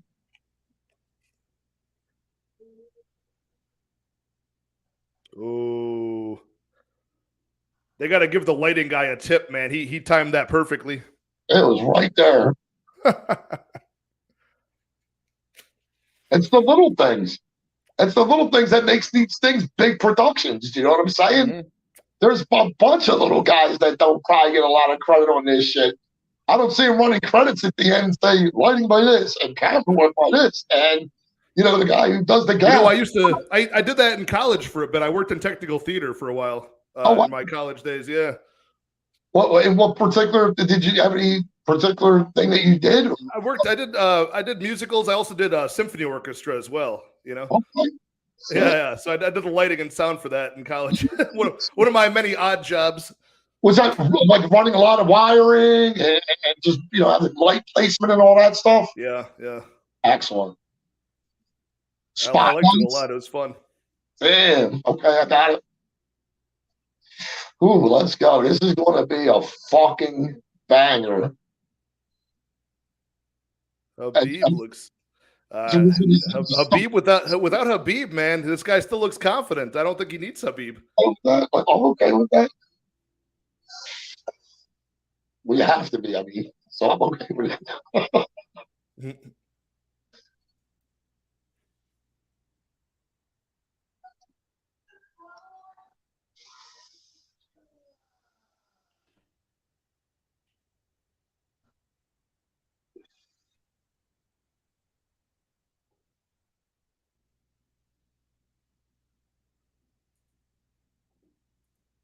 Here we go, Mushroom. Let's do it, man.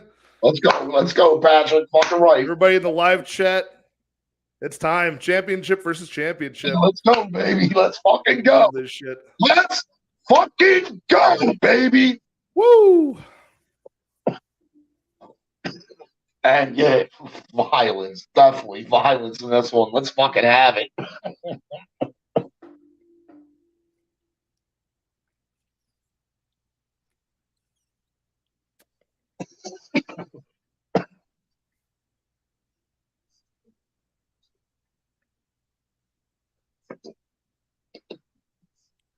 Man, that size difference looks massive now. Yup. But still, those long ass gorilla arms of Volkanovski. Yeah, I don't know. Yeah, I mean that's definitely what's helped him being a shorter guy, having those long arms. All these wins he's in a row. I'm telling you, a lot to do with his length. Yeah, his arms were made for like a 6 foot tall guy. Right.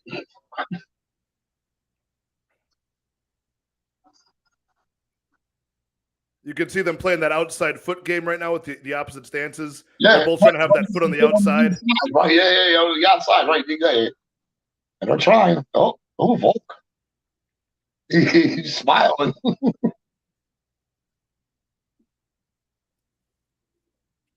Yup.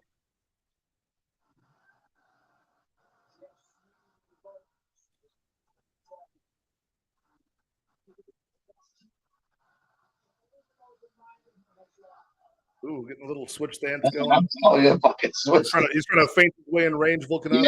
Yeah, be right there and fucking hit him like a back up. Yep. And there's no secret to Volkanovski. He's trying to, or I'm sorry, Makhachev. He's trying to maybe land one time and then get that double leg. Yep. Ooh, stumbled him. Jesus. A lot of feints and shit, man. Ugh. I don't know, man. I like it. Fucking pressure. See, man.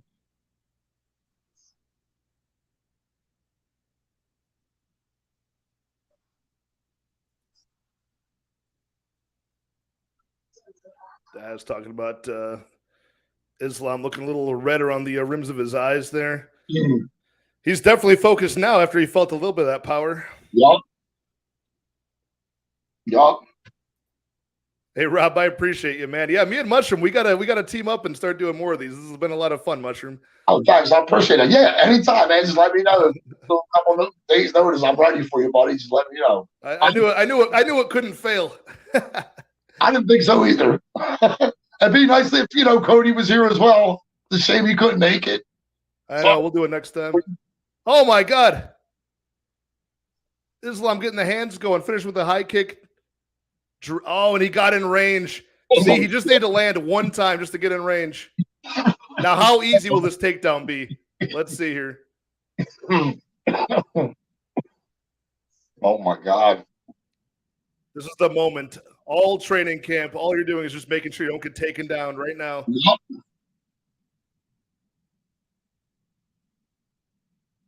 He's doing his best tree trunk impersonation right now, just trying to be immovable. Oh, man.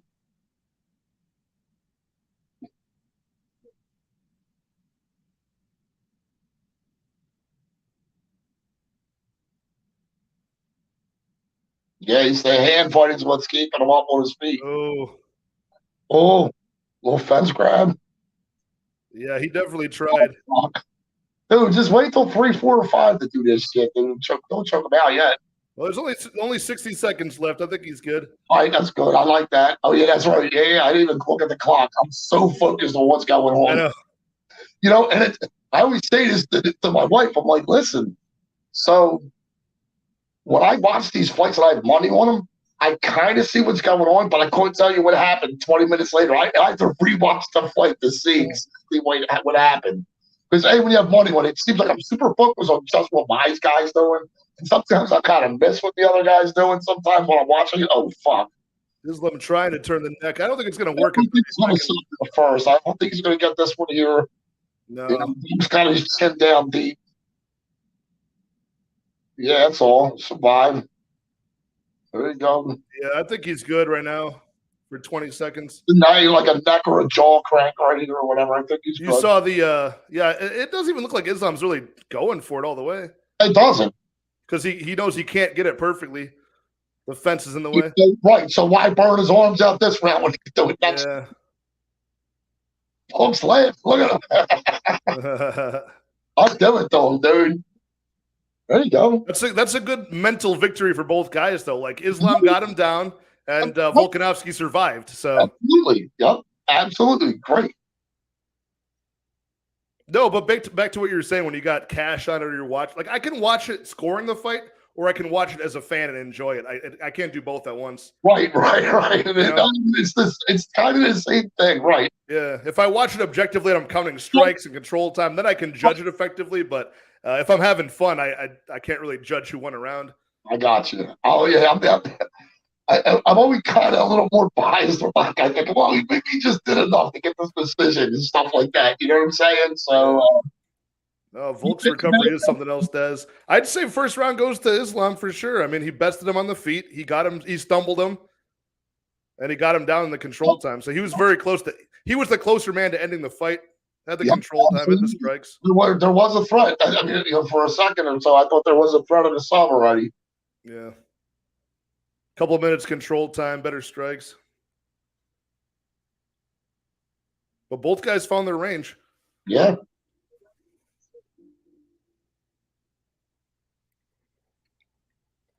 Look at the live odds they're showing. Makhachev swelled up another 100 points. Wow. Minus 500. Yep.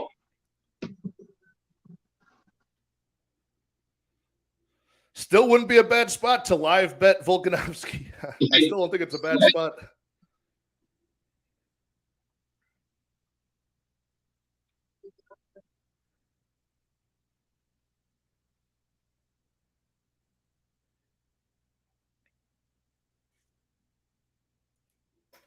Mm. Yeah, that's the only issue with the good boxing of Volkanovski is he'll find himself in range for that body lock.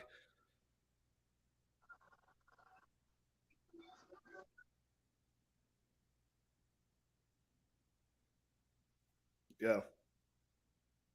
Oh my God. Did he get dropped or did he die for a leg? I don't even know. He fell. I don't think he got dropped. I think he fell. I don't think he got dropped. He fell and improvised? Yeah, I don't know that. I don't think he did anything to drop. Okay.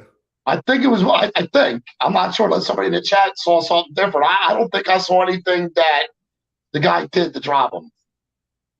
Yeah, the eye emoji is what I'm looking. That's how I'm watching this fight too, Jenna.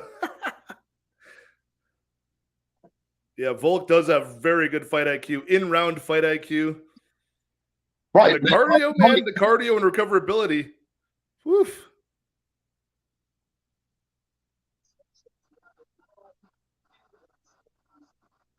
Imagine if Volkanovski ended up on top. Wow. Almost. Nobody's ever gotten away from that spot with Islam before.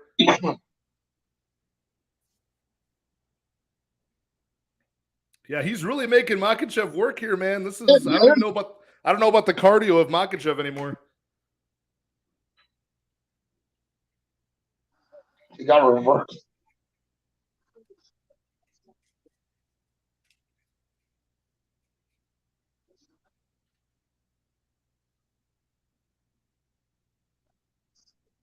This is the first time Makhachev actually looks a little bit like kind of puzzled, a little bit worried, I'd say. Like, right, I do see it on his face a little bit. Yeah, he looks a little bit puzzled as to what's happening. Oh, he's got to get to his game.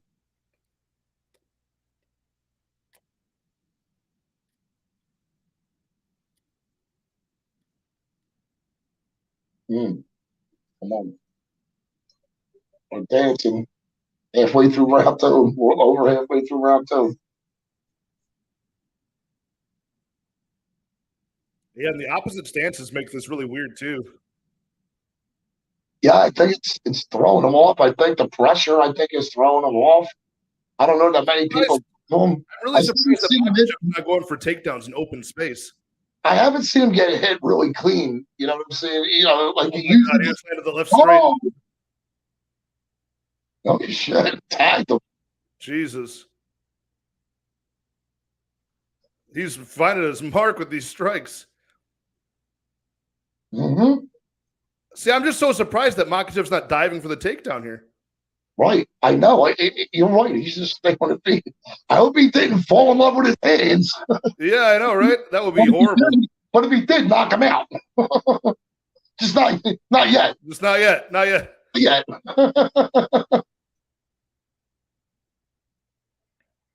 Yeah, Volk recovered. Daz is right. Volk recovers so well. Does. Absolutely. Yeah, I'm with Rob on this one, man. He does not look the same. Like the fact that he's not diving for a hip or a leg here is wild to me.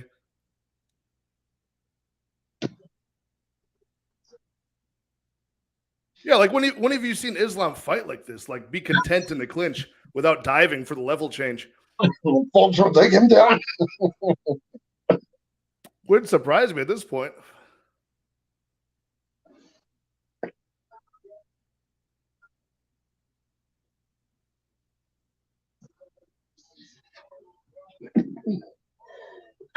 All right, championship rounds coming up. Yeah, I don't know. I don't care how well Makhachev does on the feet, man. Like he should still be going for what got him to the dance, man. Start going for the grappling. Obviously. Right. But Khabib's not there, and your whole game plan changes. Like he's wherever he is, he's fucking screaming at the TV. You're right. He'd be slapping the canvas, screaming at him, like, "What are you doing? Why are you not wrestling?" Yep. Yeah, remember how pissed the corner of Khamzat Chimaev was when he was striking with Gilbert Burns? Remember that? Right. Yeah, we need that kind of tough love in the corner of Islam. You don't know what they're saying, but they're fucking slamming. Yeah, exactly. They're loud. Yeah, we need that kind of tough love. And I don't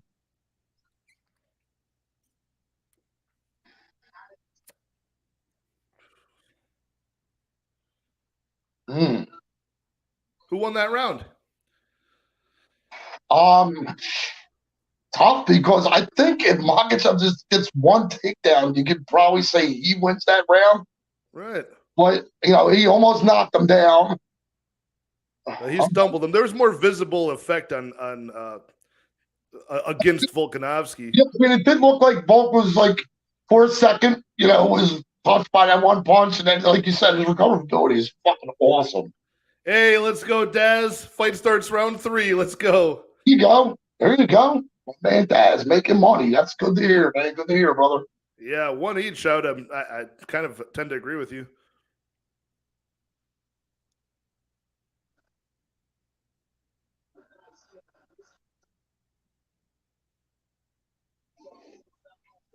Oh, nice. There you go. Profit's profit, Jenna. Profit's profit. Right.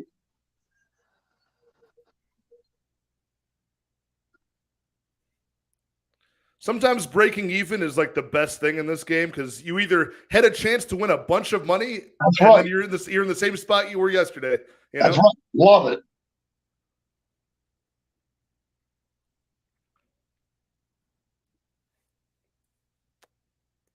Yeah, now it's starting to mushroom. It's starting to be the point where, like, whose cardio is going to start to fade and first. We know Volkanovski's definitely going to have it. He can do it all day.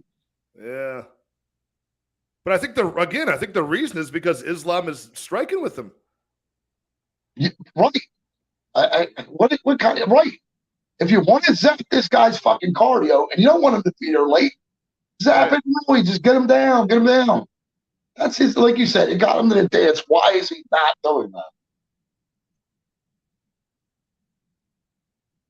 Like I said, I hope he didn't fall in love with his hands. You know what I mean? See, look, now that he's backing up Volkanovski, this is where he would go for a takedown. He's not doing it.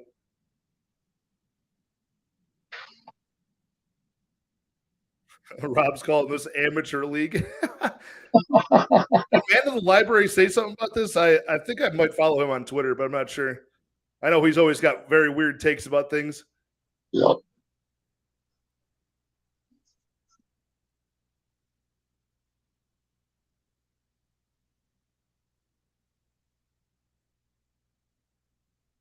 Yeah, that's probably true.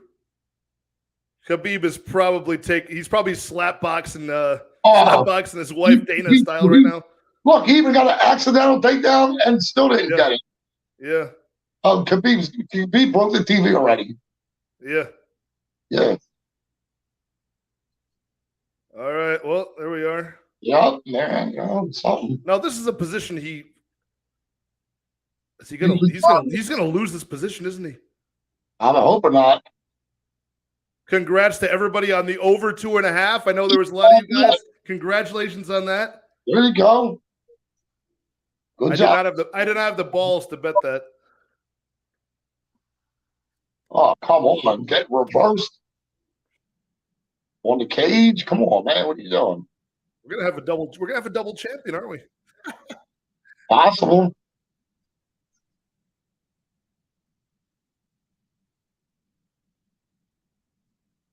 At minus 400, whose fucking path to victory is the fucking wrestle. It's not fucking wrestling. Well, I guess the times he's tried to, it's not been working out. It's been tiring him out. But how about try again at least? And he's not getting destroyed on the feet. Like, it's competitive. Yeah, I get it, but man, just nice left straight. Yeah, he hit him with that left straight. Volkanovski acknowledged that. Yep.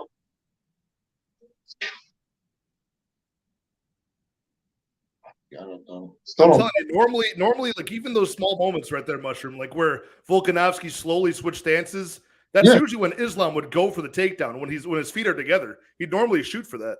Yeah, don't understand. Oh, nice. That was a nice was that a lead jab or was that a right hook? I think you hit him with a hook. Lead right hook. Yep. Good job. Yeah, so Makhachev, according to their statistics, is leading 2 rounds so far with the strikes. Okay. Oh, fuck. Wow.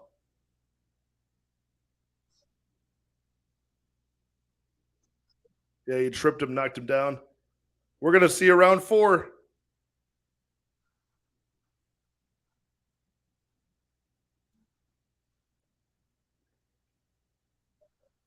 Insane. We're going to round 4.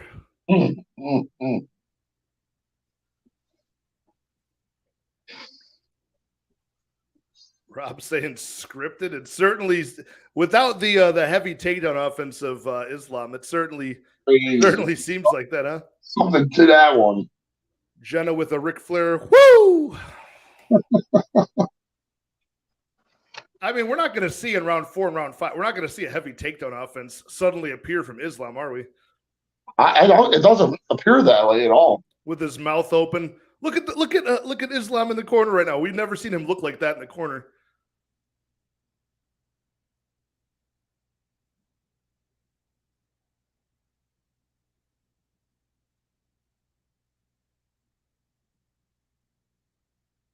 That was a nice elbow. I missed that one.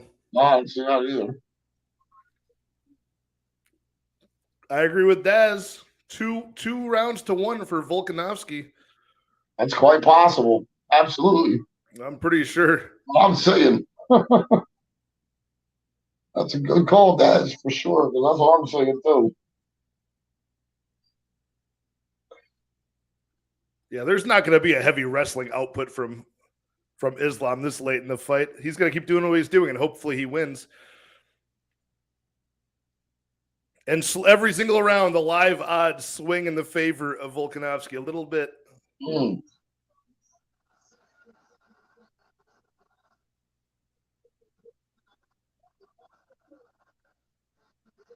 Oh, the crowd sounds awesome, man. Chanting Volkanovski. Oh, yeah.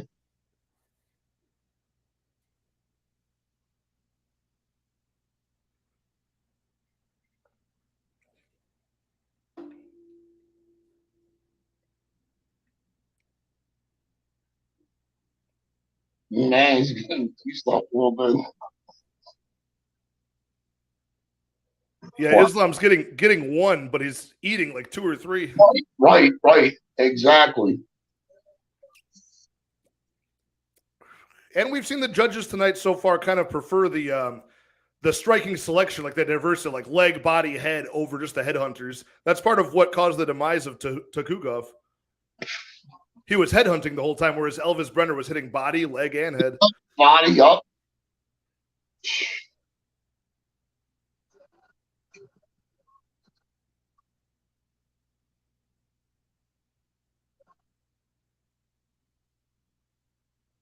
Man, I'm still so shocked. I can't believe this. There we go. That's more of what we've been. Yeah, that's more of what we're used to seeing. Right in the center of the canvas, legs tied up. Mm-hmm. Wow, look at the strength of Volkanovski, though. Jesus, man. Oh, body triangle is in. Oh, I like it. A lot of time. Yeah, I mean, there's still the worry that Volk could go belly to belly here, but it's getting to be tight. That was crucial, though, for Volkanovski to pull himself with everything he had to the cage. He'd be a lot more flattened out here if Islam was in the center of the mat. Oh, yeah, absolutely. Right. The cage is absolutely Volkanovski's friend right now. Yeah, because it's elevating his left shoulder. Now he can't really get that in as easily. But this is good, though, man, especially to get that before halfway through the round. Yeah, there's still time. I like it. Come on, man. Do something, man. Because now possibly the majority of the round will be controlled time against.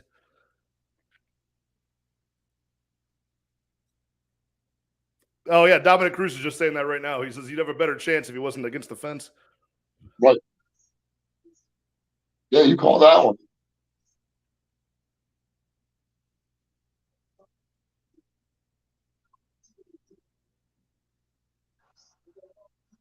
This is like, now it's round 4. This is like the first time Islam looked like himself, like actually faking the level change and diving for those ankles of Volkanovski. For the ankles, right. Where was this, round 2 and fucking 3? Is he grabbing the glove?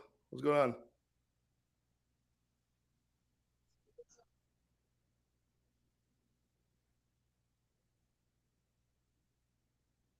Yeah, Volk is just waiting for that one moment to where he can go belly to belly. Look at he's trying to go towards it. Mm-hmm.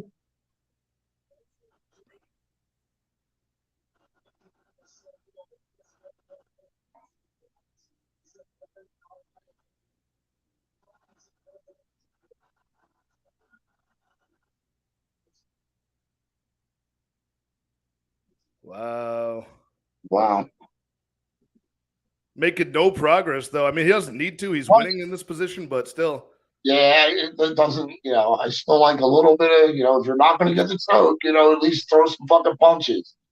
Volk does not look one bit tired either. No.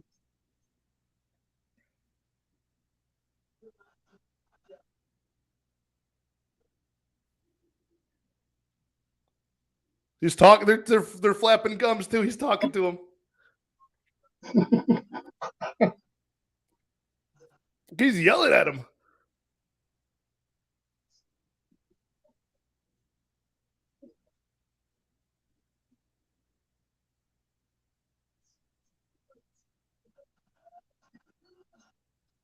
Oh my God, Volkanovski's a savage. He's a savage. Saying, man. This is fucking crazy. Like, I mean, he's definitely getting away where he's getting strikes on the ground. Wow. I want to say you're right, Dez. I want to say you're right. 2 rounds apiece. Like it. I didn't even know Adesanya was in the crowd. They just showed him. Oh no, I haven't seen him all night. The former middleweight champion. Damn, dude. Yeah, Volk looks. Look at the difference in their faces. Volk looks totally fine. Yeah, Makhachev looks fucking almost. I mean, Makhachev always looks confused like that with his mouth open, but I mean, let's be fair. He always looks a little bit like he doesn't quite know where he's at. Nice. Something wasn't quite right in those Dagestani waters. Yeah.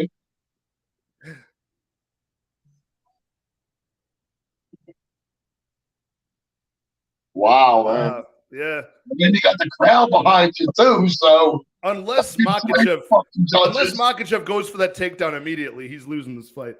Yeah, I'd imagine so. I'd imagine so. Wow.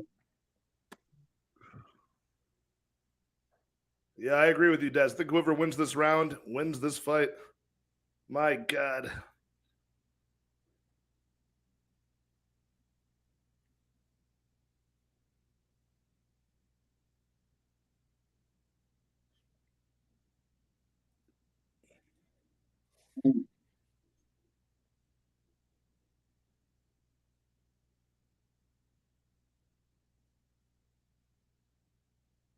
And now Islam's the one getting backed up.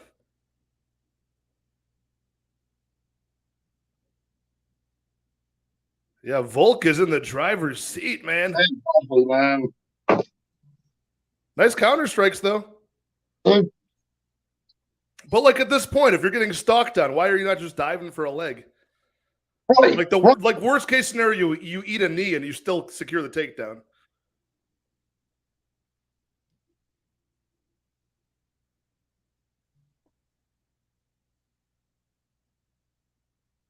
Slipped right off the bald scalp of Volkanovski. No. Oh, that was nice, though.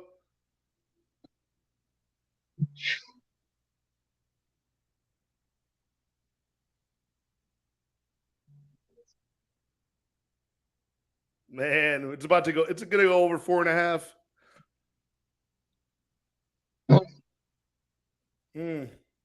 These are the fucking fights that always get me.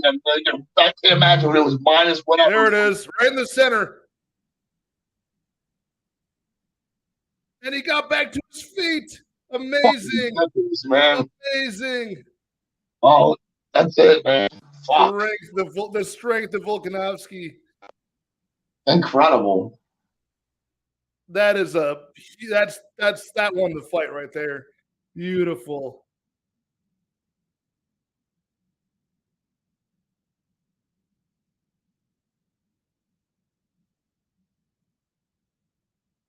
The live odds are crazy, man. How are the live odds still almost a 3-1 underdog Volkanovski? This should be tightened up.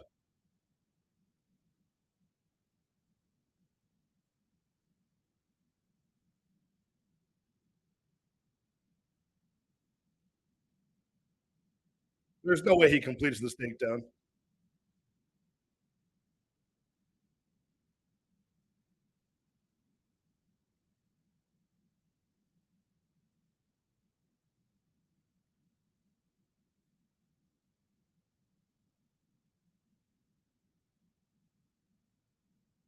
Mushroom got too excited.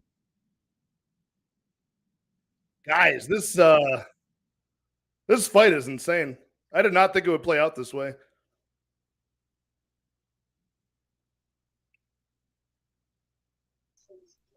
What's up, man? Yeah, what's up? Sorry about that. I don't know. Good Lord. Volk is dominating. Volk is dominating.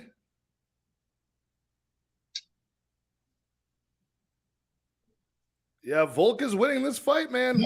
Absolutely. He almost got him down, too. Mm. And Islam looking up at the clock. Not a good look at all. At all. He's the one bleeding. He's the one tired. Yep. He's on the defense. Yep. Backing up. Wow. Wow, and he got dropped. Okay, well, there's Wow. That's the fight. Amazing. That's the fight. Amazing. Fucking crazy. Now he's going wild. Champ. Yup, champ. I mean, man, my breakdown was way off, but I did say, this dude is fucking good. I thought Islam would fucking do a lot of wrestling. I thought he would get him down. Right. I thought there was no way. I didn't think he'd be able to escape like what he did against Ortega. I didn't think he'd be able to escape a sub or two. Volkanovski, from Islam. So yeah, wow. Back to the fucking drawing board. I'll tell you that one. I mean, that's another thing that we were talking about before the fight even happened. Like the money line, way disrespectful for Volkanovski. Yeah, absolutely. There's more than a 25% chance that this would happen for sure. Oh, 100%. Oh yeah, right. I mean, that's very accurate statement. I mean, Wow. I think it's just an amazing fight. Cardio. Amazing. I'll give him that, man. That was a good fucking job. Yeah.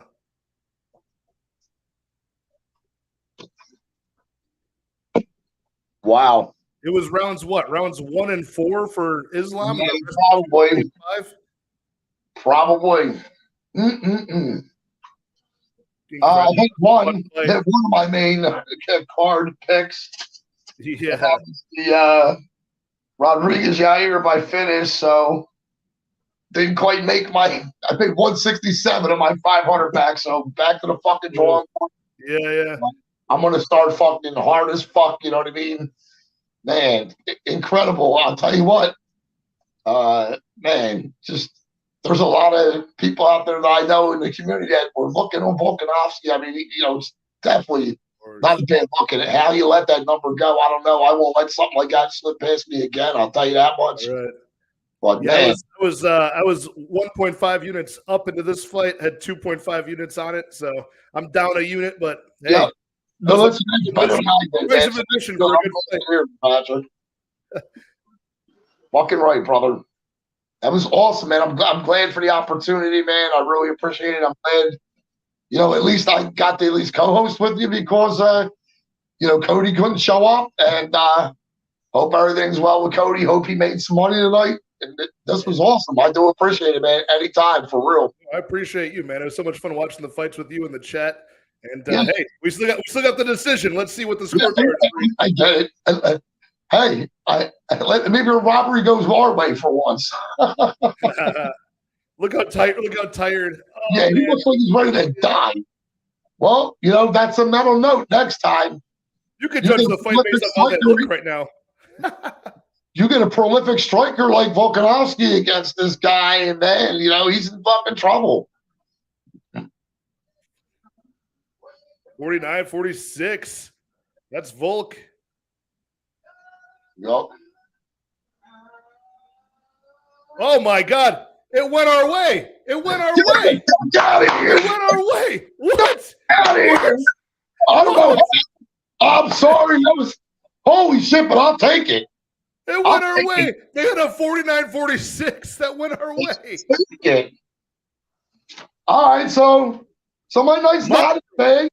That was a $200 hit on that parlay. Bobby fucking plays. You are the lucky charm, my friend. You are the lucky charm, Bobby. Let's go. 367 I made back out of my 500. Oh. Not too fucking bad. I didn't get crushed for my 500. It was the most money I ever put out on the UFC. I sucked at my fucking single bets. Obviously, I'm going to do better. But yeah, well, we can't help it. We were on the wrong side of that, though, right? We were on the wrong side. 100% on the wrong side of it. Volkanovski won that fight by decision. He won that fight. Is this our good back Tom Aspinall? 49-47? What did you call it? 49-47? You're like, that's Volk. So that's what I thought, too. Insane. Daz, I got to say, I mean, all this aside, Daz, you're the one that actually made me want to do this for the pay-per-view, and I'll do plenty more, my friend. Thanks, man. Thanks for telling me to do this. I haven't been reading the comments because I have to wear my glasses and I have to look like this. Yeah. So yeah, man, thanks. I agree with appreciate you. everybody that showed up. I want to absolutely thank. You know what I mean? I got to thank everybody that showed up. Like once again, this was great. And Patrick, I owe you a big thank you. Thank you very much. Oh. If you ever want me to do anything else with you, I'd be glad to. And I appreciate it. I mean, all of your analysis and just you're just a fun guy to shoot. You're my type of guy, dude. Just a fun guy to shoot the shit with. So Thanks, it's been a lot of fun. But bro, now even more than that, you're the lucky charm. I mean, it's I just needed it. I said maybe it'll go our way, and it fucking went our way. It's insane. I love it. But it was a bad burn. That's a bad beat for all those people that had that Volkanovski. It's a bad beat for them because Volkanovski won that fight. He won 3 out of the fucking 5 rounds for sure. I thought he won rounds 2. What did I say? 2, 3, and 5, right? Yeah, 2, 3, and 5. Because right, it was 1 and 4 for Islam. Yeah. Right. And Islam wobbled him in round 1. He knocked him down, sort of, got the takedown, and then he also ended in control in round 4. Right. And where were the fucking takedowns? Like, that's what that dude does. Like you said, that's his bread and butter. That's what got him to the dance. Where the fuck did they go? I told you, Khabib broke his TV, his fucking neighbor's TV. He broke everybody's TV to town watching that fucking fight. I'm telling you. He's buying a bunch of TVs right now for people. It's crazy. Wow. Dude, I had Islam in so many like future like multi-event parlays too. Crazy. Wow. He knows it, man. He's taking it like a good sport, but he knows he got fucking robbed. Jenna can't believe her eyes. Sicky's saying they robbed him in his own country. In his own country, too. That's what I said. I mean, the crowd, every time he did anything was so I mean, you would think that swayed the judges, man. He clearly got robbed on that. I don't think there's any Yeah. You know, maybe you could you know, what happened with Takugov in the beginning, you know, like you said, could be a lot closer what people are saying it was. But this one, I believe, was a clear robbery. Yeah, this was bad. Bad. I don't like it, you know. Volk won, and I mean, he deserved that win. And he needs that on his. Imagine that record now. Now you beat Islam Makhachev, and he took the guy to decision. This guy that's fucking putting all these other people away, maybe go to decision with somebody going. I mean, that's a great notch to have in your belt. That got taken away. It's bad for your record. You know, it's just bad. You know, Volk's on this huge winning streak or whatever. Like, everything is just fucking bad about it. I don't like it. It's sad. I want money, but it's not right. But I'm going to cash out tomorrow. It's right. It's right, Mushroom. I got it. It's right for me. It's not right for anybody who bet it, but it's right, man. That was fucking awesome. I'm glad it went our way. Almost got my money back. That's just now I can live another day. That 367, 300, that's going to be out for the UFC next week. So I'm just going to bank that ticket and just hold that. Yes, and, everybody in the live chat that watched the fights with us, I appreciate you guys. A wild event. It was fucking great, dude. Thanks, everybody in chat. Sorry I couldn't read the chat. Like I said, I would have to put my glasses on and fucking be down like this. But thanks, man. I appreciate everybody. You guys will be seeing a lot more of Mushroom, and of course, I'll be here, of course, in the next couple of days, dropping that UFC Vegas 69 breakdown coming out in the next couple of days with the new main event. Jessica Andrade filling in on short notice, taking on Erin Blanchfield. So I think there's only like 11 or 12 fights for that card as well. Well, yeah.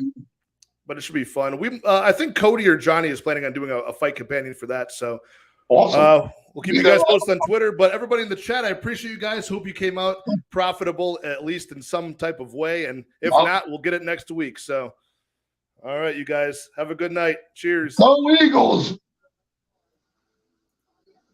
Thanks, Patrick.